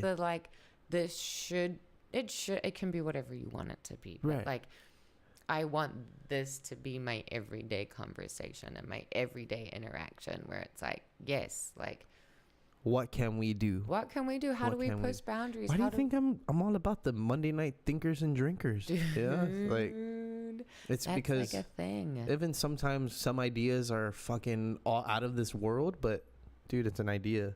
It's a possible solution. We need to move that into like somewhere with like a big ass like whole wall that's a whiteboard. Right. Like, I envision it. It's just like, okay, here are all the major problems like we gotta solve. You know what I mean? And everyone should have that. That shit is doable. That shit is doable, you know? And it's like, it doesn't happen overnight. And we're such in a mindset of instant gratification. Instant. Like, if it's not happening at this very moment, I don't want to know. Right. Like, I think it was Louis C.K. who said, he said, people are so spoiled. Like, they freak out when the internet is slow. Like, do you realize that shit has to go to space and back. and back. Like, give it a fucking moment, okay? Like, dude, when I heard that, and I was like, God damn it, thanks, man. I was like, oh yeah, my internet's not working. Yeah, Like, shut up, bitch. Like, Give it a chance to travel 5,000 miles. dude, right? Or more. 10,000, right? It's light years. It's No, crazy. Definitely like 100,000 miles. Because Yeah, 30,000 miles is what a plane flies at. Okay, so wait, yo, Matt. He's like, really? Really? He's like, the worst shit for me to like look up. You're gonna be a bomb researcher, Dude, homie. he's going to be a professional researcher. Yeah, dude. Oh, what he had? Oh man. Okay, so while he's looking for that, can you look for that and play that at the same time? Is that possible? It might not be possible, but let's watch the video first. Listen, before we get off the completely off. We start, we middle, we end. Yeah. Okay. Before you play it and show everybody. So Is this Australian by chance? IO trends. That looks like New York. Where are we? Is that New York? That's New York. Oh yeah, that's definitely New York. Yeah, we were talking about men experiencing menstrual cramps. Yeah, remember that, guys, when we were talking about periods. Right. Okay, so we're just gonna watch a short clip of IO. Who's the guys before you put it up? Okay. Yeah. You can full screen it. Go. I haven't heard that term in a long time, but yeah, it's about a guy that apparently puts on this like weird RoboCop outfit, and he can experience period cramps with a menstrual simulator. Whew! Doesn't sound like something I'd want to do. Well, let's find out if you would. Okay, so here's the video. That Fast forward. way Fast forward. back in 2010. Now this video was Try and get to. pretty cool. Illustration. Not some- I don't think that's a video. You're gonna have to. Yeah. Are we getting Close there? Close it down. Oh, wait, what about guy experience? Oh, no, BuzzFeed? BuzzFeed? Are they going to have the video? It might be. Yeah. I mean, Might that's be a it. 4 minute 40. I mean, isn't that crazy that we're not going to sit for 4 minutes and 48 seconds? You want to see my real Someone's PMSing. Are you like that? Are you like that? Okay, fast forward to where they're. Oh my goodness. Guys, try. Keep going. End of the world. I want to understand what? To where they're actually. This is kind of what we were doing last night. Oh my goodness. Oh, dude. See if you can keep fast forwarding until they. Wow, I could have watched this video. Oh, so they're actually like experiencing the whole shebang They're of like it. experiencing it.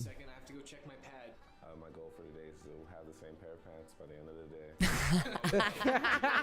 A coworker stopped me and said, "Your pants are red." I was like, so that's 3 pairs of pants I've lost now. It's my pad. Because my thighs were so covered in blood. Did you ever have that? Of course I am. Oh, here it is. Oh wait. Here's the underwear that I just slept with all night. Oh my It's the last god. day of my period. And I'm so ready for this to be over. Well, I was at Starbucks just now. I bled through my pad, and I didn't have a replacement. Ran into the bathroom and tried to clean myself up as best as I could with paper towels. I had the realization, like, wow, like women probably actually do bleed through their tampon or pad in public and don't always have backups. You should be able to find tampons anywhere you go. Yeah, I don't think that tampon or pad should be a privilege. I think they should definitely be like, all right. Day 3 was the easiest day. Okay, because I wait, let's completed my pause goal. for a This is second real big- quick, Matt. So, like, real talk, it's true. Like, period poverty is like a real thing. And I look at the prices at which pads, tampons, liners are on the island, and like, yo, Go ahead and kill the video on the at least on the screen, on our screen. and we can like go into that and the reasons why, but we're not going to dive down that rabbit hole right now. But period poverty is a thing. Like, period, like, products here are expensive.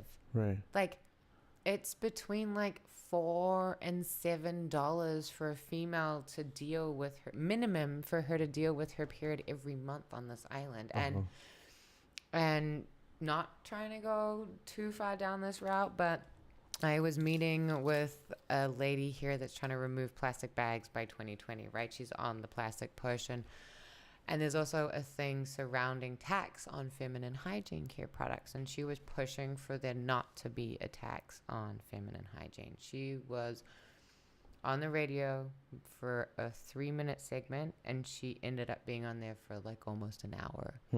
Because she was like, no, let's not have tax on feminine hygiene products. And are you kidding me? There were men from all over the island, from all ages, calling in, being like, well, what about men's hair care product? Hello? Like, this goes back. When was this? This was, I think, not even a year ago. This was recently. Oh, you listened to it and? No, I didn't. I was talking to her about it, and I'm actually like reached out to her to get like this segment Is it on the radio. a senator? Mm-hmm. Okay. Yeah. She was actually on the podcast before she became a senator. Senator Regine Bisco. Yeah, Lee. Love her. She's amazing. So she's trying to remove plastic bags before 2021, like ban them from the island. They should be banned here from the island. For sure. Every time I go to Payless and they give me plastic bags, I'm like, they're like paper or plastic. I'm like, nothing. Paper preferably. But nothing. Yeah, but I still have a lot of stuff. You know. But last week, how many reusable bags did we buy? Two. So we're getting into the whole act of, I'm telling you, leave them in the trunk. You've done something to us. Ever since we've come in contact with you, you fucking done something to us. Oh, thanks, guys. Seriously, in all this time, we've never bought reusable bags. We have them. But you don't. But leave them in the trunk, right? Like put them in the trunk so they're always in the car. Like the small, less than 4-minute tasks. You know what I mean? Like, and if it's in the trunk, you're like, oh shit, I left it in the car. And then you feel guilty for not walking your ass out to the car. You know? But yeah, like, but thanks you guys. You guys did something to me too. No. Now I never want to leave. I'm going to go paddleboarding. But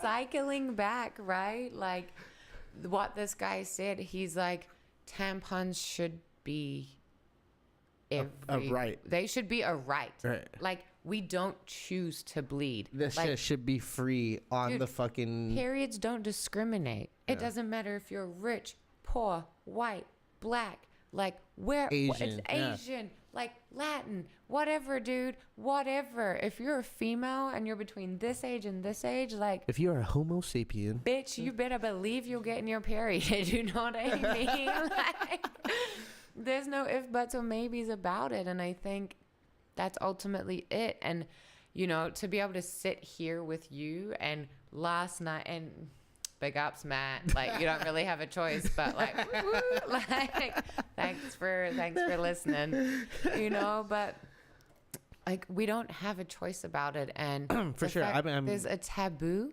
like, right? Like how can like, not every guy just sit and like actually care for his woman or his sister or his wife or his daughter and be like, wait, I want her to be healthy and she doesn't have a choice about this. Like, yeah, I mean, I know what you're talking about. I grew up in a family with mostly females. My mom comes from all sisters. She has all sisters, and all my family is. I have all sisters myself, so I'm the only boy in my family. So I understand like. My poor dad has to live in the house with all my sisters and my mom. And for you. But these are the things we hear every day, you know, and maybe not know directly the struggle that they go through of being a woman, but we understand just from being around them. Like when they say the nasty shit, it's like, now when a girl says nasty shit, I'm like, whatever. Yeah, whatever. I've been hearing nasty shit since I was a fucking little like, kid. oh, you bled on the sheets, babe? Like, can you just go put it in cold water? Like, it's all good. Like, don't worry about it. Like, it's fine. But it's true, right? But but then there's like, you're a special case, or boys with like lots of sisters, or a very open family with open conversation. Like, I wish every guy grew up like that. Right. You know what I mean? Like, because they didn't. And I like, it got really exciting for me. So a little like personal story, maybe TMI, but we're going there since we've been there. We've been there. We've been there. So we're Since just you gonna opened up the first package, we were there. I know. We still didn't do the tampon. Yeah. I want to but see the tearing of it. We'll do that. But Okay. so my period became my partner's like experiment because I used to die with like menstrual cramps, like absolutely just be like toppled over, white out, like have to sleep for a few hours, vomit like every 2 or 3 months. Do you know what I mean? Like my like cramps were real, and like not every woman has them. You know what I mean? Some Like of them as have extreme or something. yeah, like that? Okay. they not as extreme, or they'll feel their period, or it's like, you know, Like some are heavy flow, some are just really intense and cramps. and it depends on the time of the month, right, babe? Yeah. You want to come chime in on this? You know what I mean? But like, yeah, like depending on the moon or what you're eating or your diet, there's a lot of things that affect your body. Mm-hmm. But it's, you know, I went from completely synthetic products, right? And then I learned what a period cramp was and a plastic cramp was once I switched to organic cotton tampons, right? Mm-hmm. So I was like, okay, my body wasn't reacting and trying to push out these chemicals, and my cramps weren't nearly as severe and brutal. And then Really? So yeah. it changed. Oh, it totally changed. And this is me personally, and there's other women that I've spoken to that have like experienced this, and I don't even use tampons anymore. Like I don't use tampons or pads. I use like a menstrual cup, and that's like the ultimate. Hello. and that's like the ultimate least waste like period solution, whatever. Right. I wanted to get into that, but I mean, speaking of, you mentioned period poverty. Yeah. Right? Yeah. And the cup is like the most efficient. The cup is the most efficient solution, and it's, I mean, it's for me, it's amazing. Like I never run out of product, right? Which means it's a one-time investment. For, I mean, we say on average 8 to 10 years you should replace it, right? Mm-hmm. And then You might as well just walk in. yeah, just get in here, girl. It's fine. Yeah. My sister. What's up, sis? Oh, I got some samples for you, girl. You're at the right place at the right time. She's like, what? But yeah, no, the cup is a great solution for that. And that, but it's also another difficult thing, right? Like with every like great solution comes like another obstacle, and that's the sterilization of it, right? So, right, we recommend that you sterilize it like a baby bottle, right? You drop it in boiling water for like 30 seconds to a minute. Just make sure it's clean, it's good, and then you're good to go. But how do you give it to someone who doesn't have clean water, right? Or access to fire, to Right. boil water, or hydrogen, or something. Do you know what I mean? So Rubbing alcohol. exactly. And then it's like, do you want to create more plastic for this plastic-free solution? Okay. Right? Like to like, you know what I mean? So it's very interesting, like dance right now. But yes, it ultimately is like a huge solution. It cuts down that single use. And single use is focused on plastics right now, but I think single use, period, no pun intended, needs to be the focus. How do you shift away from single use? Yeah, because everything's becoming single use. Everything. It's well, iPhones single is use. single use, Single use was meant to create efficiency. which Right. is what we were talking about earlier, Right. but in our own lives, but different. Right. I mean, we were speaking about the positive effects of efficiency, but now the negative effects of efficiency. But once upon a time, plastic was positive. Because they led us to believe that it was. Dun, dun, Dun dun dun. Fuck. Yeah.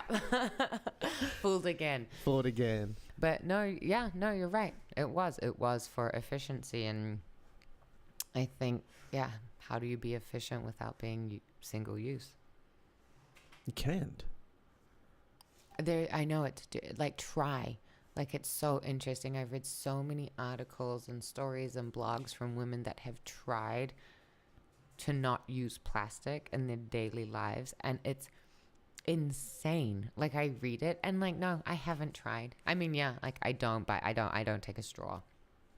You know what I mean? I take my own grocery bags. Like I make my own skincare product. Like I do as much as I can. You know what I mean? Within the limited time that I have, is also like being on the computer and working and trying to live in society as it is shaped and formed, and like the system that's created today. Like I try to live in that as well. Yeah.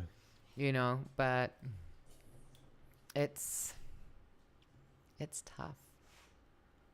It's a choice. It goes back to a choice. Where do you want to put your time and your energy, and what's important? I know, babe. I know. So you feel it. You feel it. It is an absolute choice to be a better, to lessen your footprint. And that's something that we weren't taught here on Guam. You know, it's how do you reduce your footprint? Because we assume that our footprint is so small already being here. But we don't realize the huge impacts we're making on the island itself. Did I drop the bomb yet? No. The women of Guam in 1 year, and this is conservative, like I cut my numbers down. The women of Guam. Wait, did you mention it yet? Did she mention it already? Did I? Okay, not yet on the Okay. not yet on the podcast. Not on the podcast because because we probably got distracted before that. Yeah, but million different topics. Dude, we're just gonna podcast when we're in the car driving around the island, being like blah blah blah. But okay, like the real numbers, like the women of Guam use Oh yeah, you said 11,000 for a single person, right? Yeah, in one lifetime. For Guam, right? But for Guam, in 1 year, sanitary products. The women of Guam use 14.5 million units of sanitary products a year. Based on population. And that's scaled down because a lot of people be having babies. A lot of people be like, leaving island. Like, there's a lot of variations that come into like that's scaling. A generous estimate. I mean that's a generous, but and I did knock it down. Do you know what I mean? So it's a significant amount, and like you talk about footprint, and it's like, hey, babes, we got this. The babes alone. The babes, like exactly, and it's like let's just like rein it in. Let's like, ultimately with all the in-store demos, not actual demos, but like product conversations that I was having, it was like, hey, care for you, like care for Guam. Right. Like make it local. It is local because it is local, you're dude. Here, you're here promoting a product, but you're also promoting sort of a lifestyle and an understanding of what the importance of taking care of the environment is. Totally. And I was speaking to a friend last night, and I was like, okay, yo, dude, I'm looking for like a type. Like, I need, like, a graphic artist, like, who's really good in typography and lettering. That was me. Wasn't it me? Well, yeah, that was you. But, Okay. But you're I was one of the friends. You're not the asshole homie that I'm referring to right now. Okay. Like, you're... and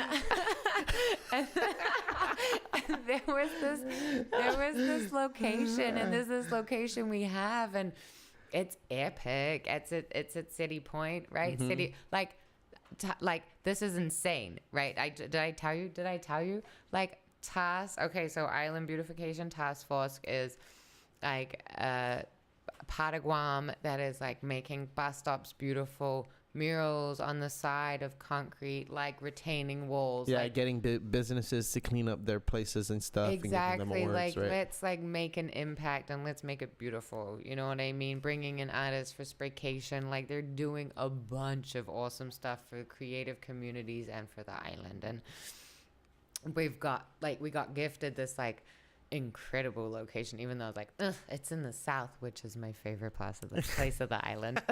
From a brand standpoint, it's not that populated, but that's okay. Yeah. We got the both sides. Yeah. But It's actually in the most unreal location, and it's right on City Point, the City Seti Point. Bay, right? City Bay, Seti Bay Lookout. Lookout, right? Remember when we walked the stairs?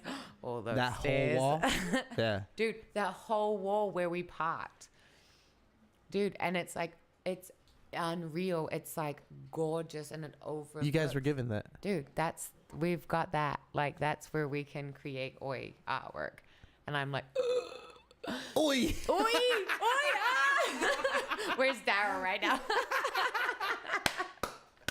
Oi, I'm the oi girl.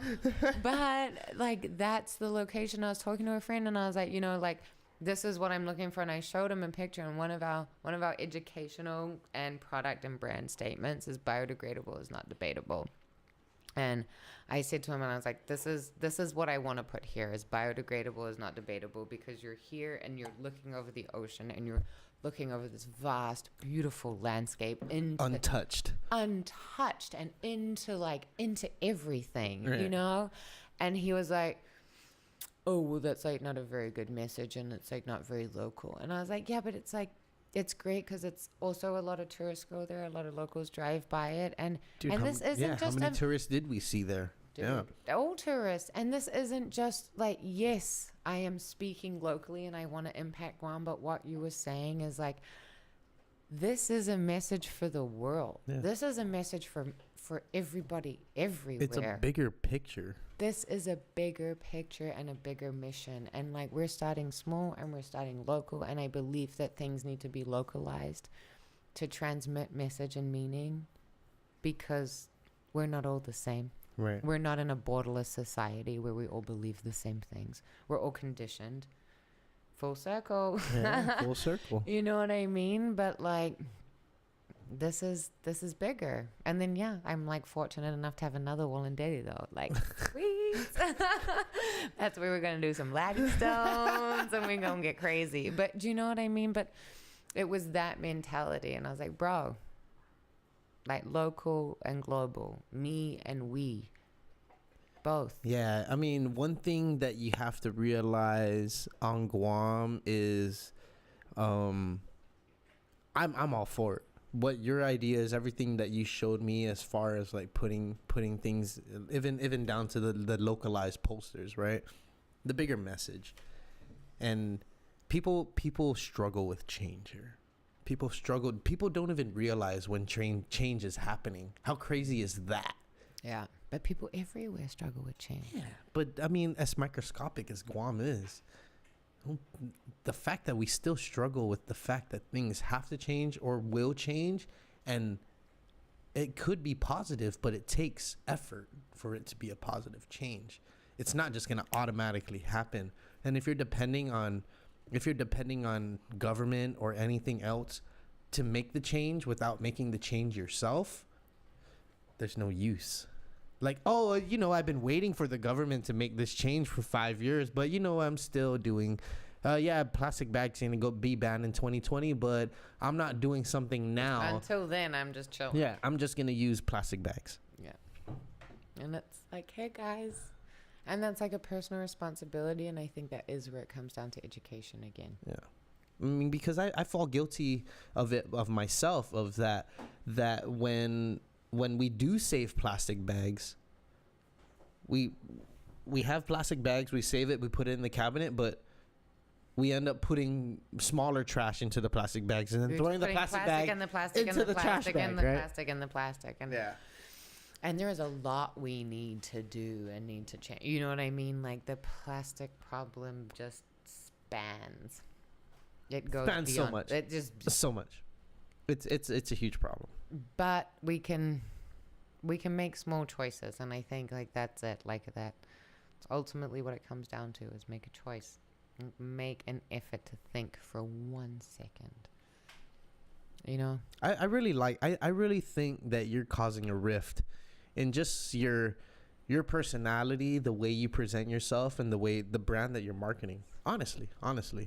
I mean, how much people have you come in contact with? Contact. Aliens. Come in contact with in the last 10, 11 days you've been here, Dude. You know, and Bless. people who are willing to listen to the message that you're trying to spread. Yeah. And I, and I know it's not enough. And that's just 11 days. I know. And I know I should stay for like another month. Another year. You need like a year. Like another 11 months. But, it's a start. And like, I hope and I just like bring in is that like these like people that I've spoken to have a moment and they speak to someone else and something resonates that they can also transmit. You know what I mean? Like that's all I can hope.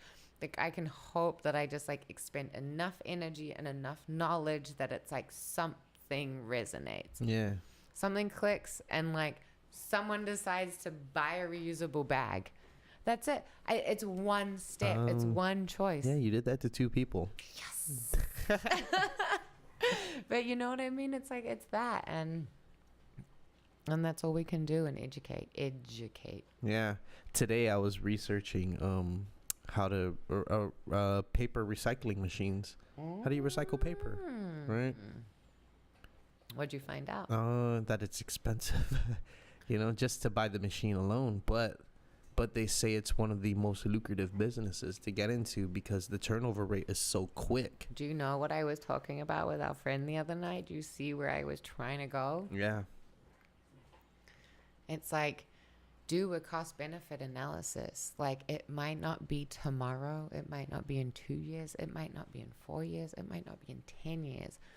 But in 12 years, maybe what you've invested, if you do it right, and not maybe, 99% legit, 99%. sure, fuck, like on the point, like, dude, you will reap the rewards financially, environmentally, like mentally, like this will be better.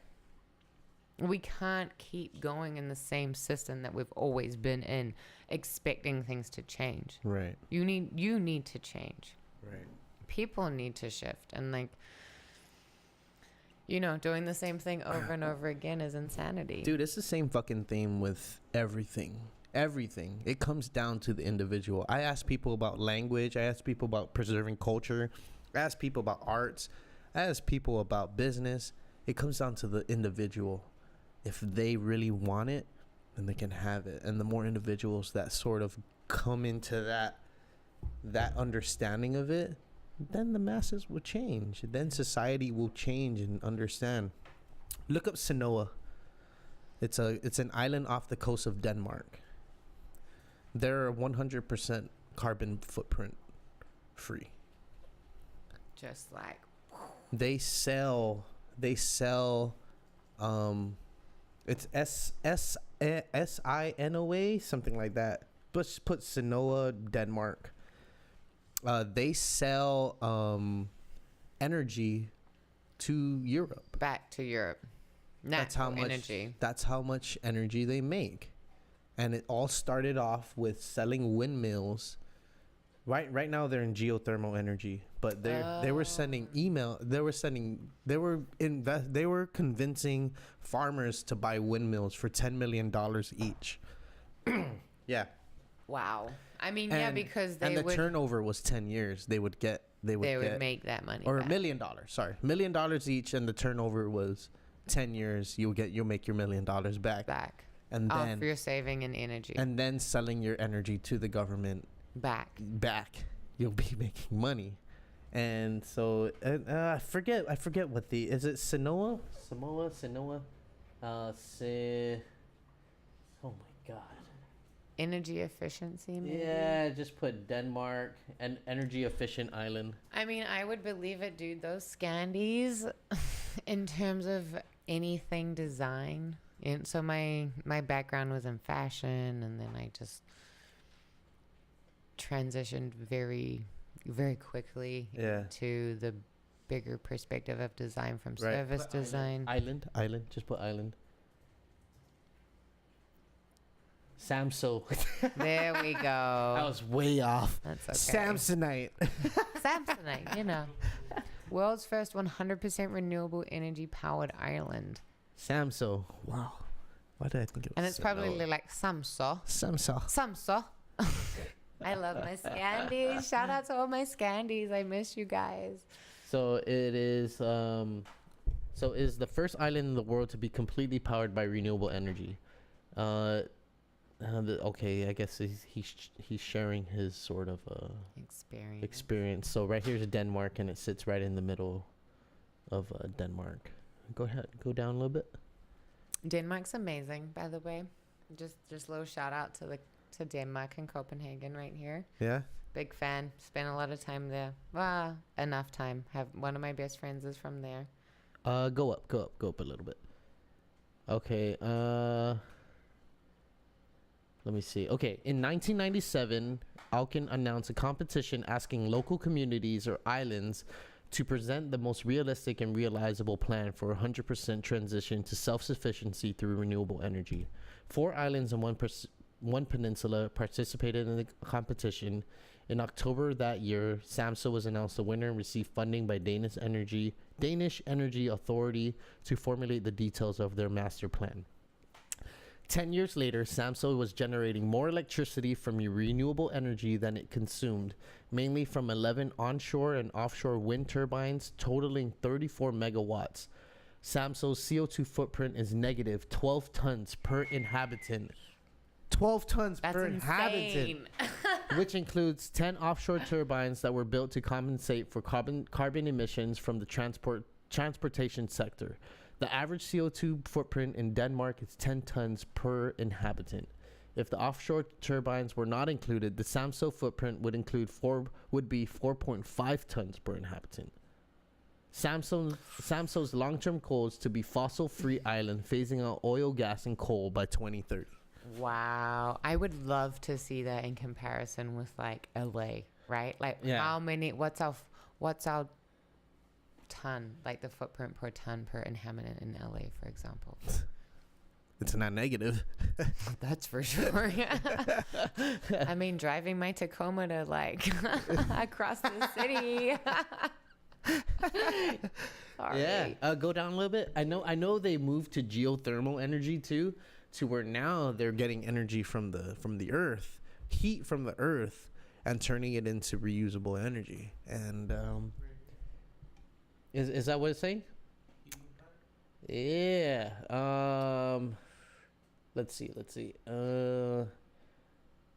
Local district heating plant was established in 2004 and 2005, costing around 16 million Danish kroners, or 2.9 million US dollars. They are using straw as the main resource of heating. Wow. So geothermal heat source for creating energy. And if this island, how big is this island? It's how many people? Yeah. Can you check the just Wikipedia, Sam, so see the population and stuff like that. But okay, so like look, there is this island. Okay, yes, it's part of Copenhagen and Scandinavia, the Danish, the Swedish, like the Norwegians, like the Finnish, all of them are pushing boundaries. And they always have been in design, sustainability, experience, like consumption. Like they're always pushing boundaries and shaping a new form of being and living and like operating. But why can't we do that? Why can't Guam embrace? We're the same, like we are, like I love that I'm like we. Like, we. So I'm all of a sudden from Guam, guys. But like, you know what I mean? Like it feels possible. Right. Like okay, their population, sorry. Their population is 3,000. Okay. Right. We got like small. 180,000. Right. And 9.3 miles, 114 square kilometers. I'm not good at that conversion there. Wait, 333 kilometers. 85 square miles. There we go. So, and I think Guam is about, what is Guam? 12 times 13. Let me pull up my calculator here. Is it really 12 by 13? Yeah, 12 miles by 24 miles. Oh, by 24. Wait, 24. 300 square miles. That's Guam. So, I mean, maybe 3 times the size. But I mean, these guys are still able to do it. Yeah, dude. Bigger vision. Yeah. You know what I mean? It's like everything's examples. scalable too, right? Yeah, up or down. And you know what I mean? Like everything, and I'm not trying to say this at all from a negative sense, but once you understand a culture and a mentality and a people and a place, like you can take ideas and you can shift them and change them and make them integrate and connect with locals and like vice versa. You know what I mean? Like there's no plug and play model, but there are similar concepts and beings that you can like integrate and make work if you understand where you're going and what you're trying to do. Yeah. And that's it. Like what? Just be better. Guys, it's that simple. Just be better. Like, okay, come on. Yeah. 2.5 hours. I'm Yeah, assuming we're about 2.5 hours. Are we there? 2:30. Oh, time master right here. Dude, I've been doing this so long. I kind of like have a. And plus, the clock's behind you, but I wasn't paying attention to the clock. There we go. And by the way.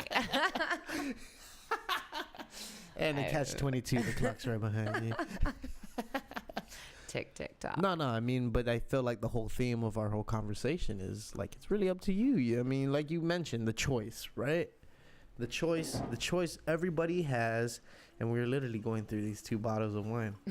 Oh yeah, I know. We're almost there. Yeah. And let's just say the old New Zealand wine. Just trying to bring that in the mix. Yeah. Oh, this one too, the Matua. Yeah. Yeah. So Matua, right? The Matua is the Chamorro warriors, usually the head of the Chamorros No. back in the day.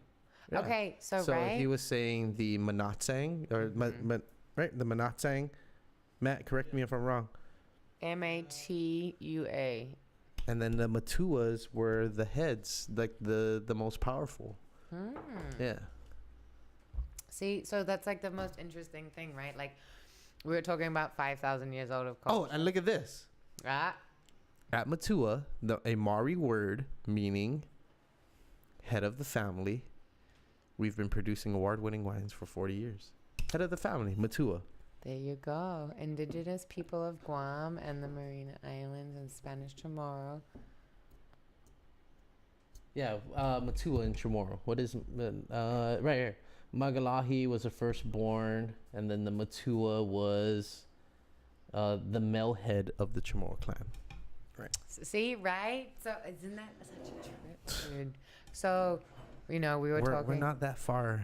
We're not that far, but we're talking like, what, 5,000 years versus like the first Maori, like the most, like the oldest Maori, like ancient bone, anything found was 700 years old versus 5,000. Right. Insane. Which is insane. Yeah. But yet we're still deriving from weaving, like, you know what I mean? Like dancing, cultural influence. It's They all interweave with each other. I mean, look at the word Matua. Yeah. Head of the family. It's this 7,000 to 5,000 to 700. You know what I mean? It's there. And I think going back to the connection is there is a connection. There is something that feels like home here, and it makes sense why. When you look at like the traveling of people and Micronesia, Polynesia, where everything came from, history, culture, being, food, song, dance, like techniques, like tools. It's all minus the tattoos, which is crazy. Yeah. So I don't know if you knew, Chamorro, they found out Chamorros used to carve their teeth. Yeah.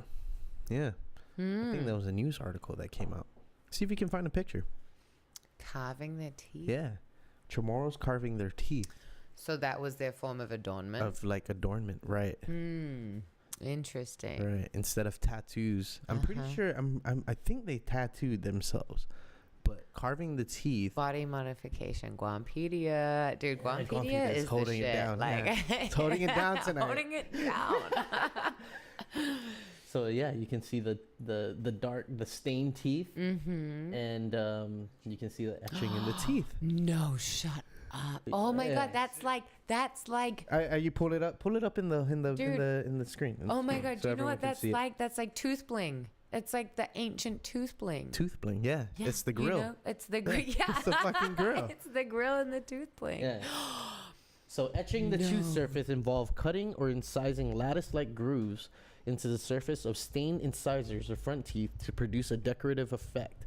The grooves were etched only on visible surfaces of the teeth. Only a few tooth remains dating to the late prehistoric periods of the Marianas have been found that actually exhibit etching, but it was not described in accounts by Spanish explorers. Dude, that's awesome.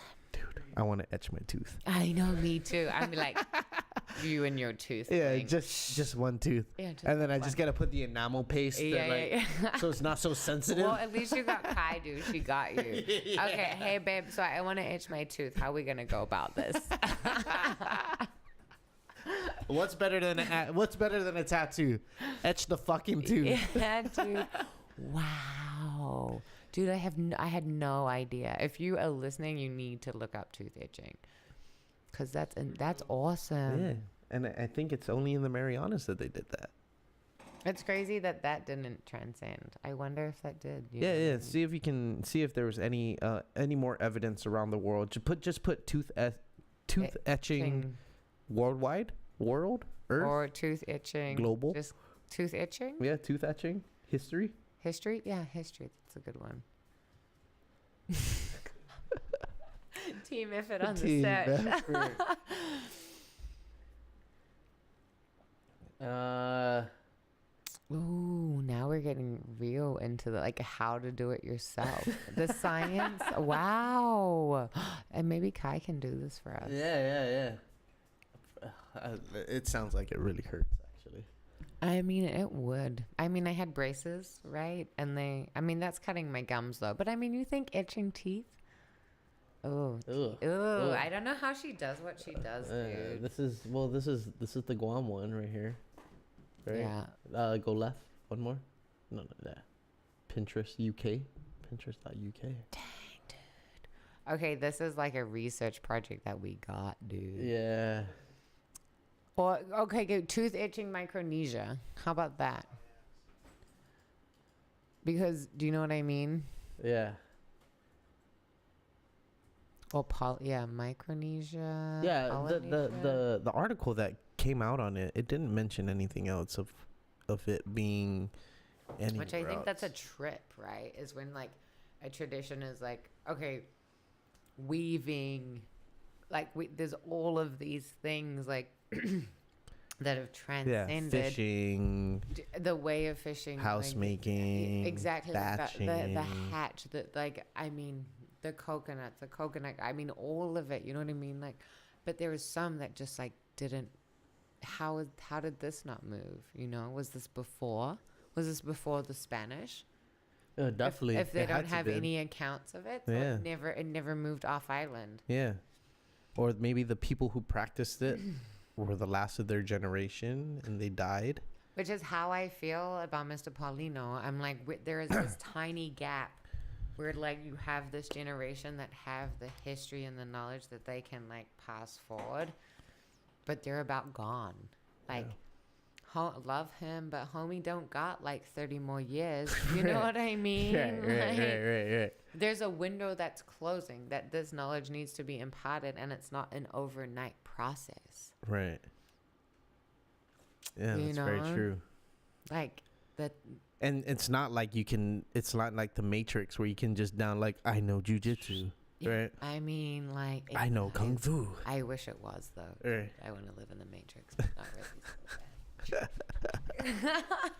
But to But just know that not. amount of information, it's almost like short circuit. Right? Straight up. That robot who just read through a bunch of books or the internet in the primitive stages of the internet during that movie, and he knew everything there is to know. Yeah, and it's not like that. No. There is a thing called tacit knowledge, and if you look up Matt, can we look up tacit knowledge real quick? Yeah, TACIT, right? I believe so. Yeah. Definition. We are getting deep here. All around Guam and periods. We got this. Yeah. Hey Matt, you gotta admit, Matt, you've been involved like really fucking a lot in the last few episodes. Are you learning some shit, Matt? Okay, tacit knowledge. What do we got? Definition. Go for it. You can read No. it. I hate reading it. Oh, No, okay. that's like even since I was like 6, I'm like, Dude, I have the worst like big tongue.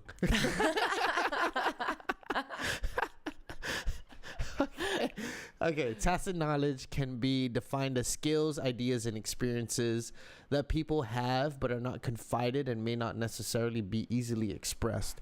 And I think one thing that comes to mind once I read that is I was talking to you about the traditional seafaring knowledge, how Maupialug was the last person to get it, and it was only until he gave that knowledge to the Hawaiians was that he realized how important to spread that knowledge was, because that wasn't just knowledge that you give to people. It has to be inherited. and it's not knowledge that you just get either, right? Like it takes time. Years. Literally And- years. And there's How do you study the stars and understand it and be okay with it? I'm just gonna look at them and I'll figure it out. Right, Like, right. no. You know what I mean? right. It's like there's like when I say to someone, it's like I want to suck your brain. Like it's like I literally want to suck your brain because like I know what you're trying to tell me doesn't involve what you're just trying to tell me. Right. It involves like 50 steps in either direction that's like giving you what you know today. But yeah, that has been explored and defined. And the failings and the successes and the learnings and the obstacles or challenges and problems, like whatever you've had to overcome to know how you do what you do, Right. that's not a one-step process. No, not at all. And tacit knowledge, man. Yeah, and I think it was a very common thing for the Micronesian islands, or at least islanders in general, Yeah. because a lot of things weren't written down, right? It was traditional knowledge passed on from generation to generation. Through Like, I didn't learn how to cook rice because it was written down. I learned you fucking put the finger in. dude, Yeah. You look at the lines on your finger, and that's the first line is where the rice should be, and the second line is where the water should be. Dude, well, I only learned that like 3 years ago. I was like, bro, how have I not known this? And I've like been working in kitchens for like 15 years. Like, come on. Boom. Yeah. The tricks, you know what I mean? Tacit knowledge. Tacit, dude, straight tacit knowledge. There's no measuring cups. No, not at all. Not at all. What'd you say, Matt? That's dope. That now you know how to cook rice, right? Boo. No. Matt's the master cooker. Matt and Brian. You haven't met Brian. Brian's not here. Brian's our other counterpart who helps us with the podcast. See, here. where you at? Yeah. And he was a little busy tonight, and but Matt's been busy. Matt's been holding it down. Last episode, someone commented on the Instagram from the last episode, and they said, What did let they me say it. Yeah, Let me say it. Let's shout out. Let me say it verbatim of what was said. Matt, did you see it yet? Not yet. You didn't see it yet? Okay. What about Matt being a boss? You'll see. Okay, so it says, this is from KP_Guam. Great podcast. First time listening. Episode MVP definitely goes to ... Matt for handling all 1.83 million of Blake's requests. Hashtag Matt, pull this up. Matt, pull this up. Was it literally like every 2 minutes? Literally. I'm telling you, by the end of however long, however many episodes that we go through, dude, this guy's gonna be professional fucking Googler. Yeah, like what do you want to know? Yeah. And like, dude, it's not easy researching shit. Fuck no. It's like not because like I mean, I'm like a 12 tab person. You know what I mean? It's like Google search, open tab, open tab, open tab, open Just tab, now, open tab. yeah, just now I was thinking, I was like, damn, we need to get another screen there. Yeah, you do. Yeah, but yeah, like I was like, how do you play this video while he's searching for that? When you said that, I was like, fuck, we need another screen. And it's time for a fourth screen. Yeah. Sorry, Matt. Just to like put it in the mix. Yeah. Not to make your load any heavier there. Dude. Well, okay. Can you Google pizza delivery? Cholesterol. Yeah. Oh shit. So Tommy's Pizza is a new sponsor of our podcast. Ah, what's that? And he provided a free pizza for tonight's podcast. Yes. So yeah, you can thank him for the pizza. Thanks, Let's close this up. Let's close this up. Let's eat some food. Put out anything you want. This is my thank you for just being on the podcast and being super awesome the whole time you've been here. Thanks for having the podcast and being super awesome the entire time I've been here. And you made me never want to leave Guam, and I hate you for it. And I'm super blessed and super grateful to be here, and the people, the lifestyle, the land, just like everything that I've been able to interact with and be with since I've been here has been amazing. And to try and educate, to just conversate is huge. And Guam, I'll be back soon. Don't worry, babe. Kona's already crying for your departure. Like, we got this. All the gratitude, all the love. Guam life, Guam for life. Yeah. And we really appreciate it. I'm telling you, you're gonna make a riff here on Guam, on island. As far as you want it to be. And a lot of people need to realize that you can make a change here on Guam just by being an individual and being yourself and believing in something that you're promoting and pushing all your life, every single day. As long as people see that, people will believe. I mean, with my podcast itself, I never thought it'd come to this point. Dude, I forgot my cupcake. I forgot your cupcake for 151. Are we 151, Matt? 151. 151. Yeah, dude. I mean, that's time. That's change. That's choice.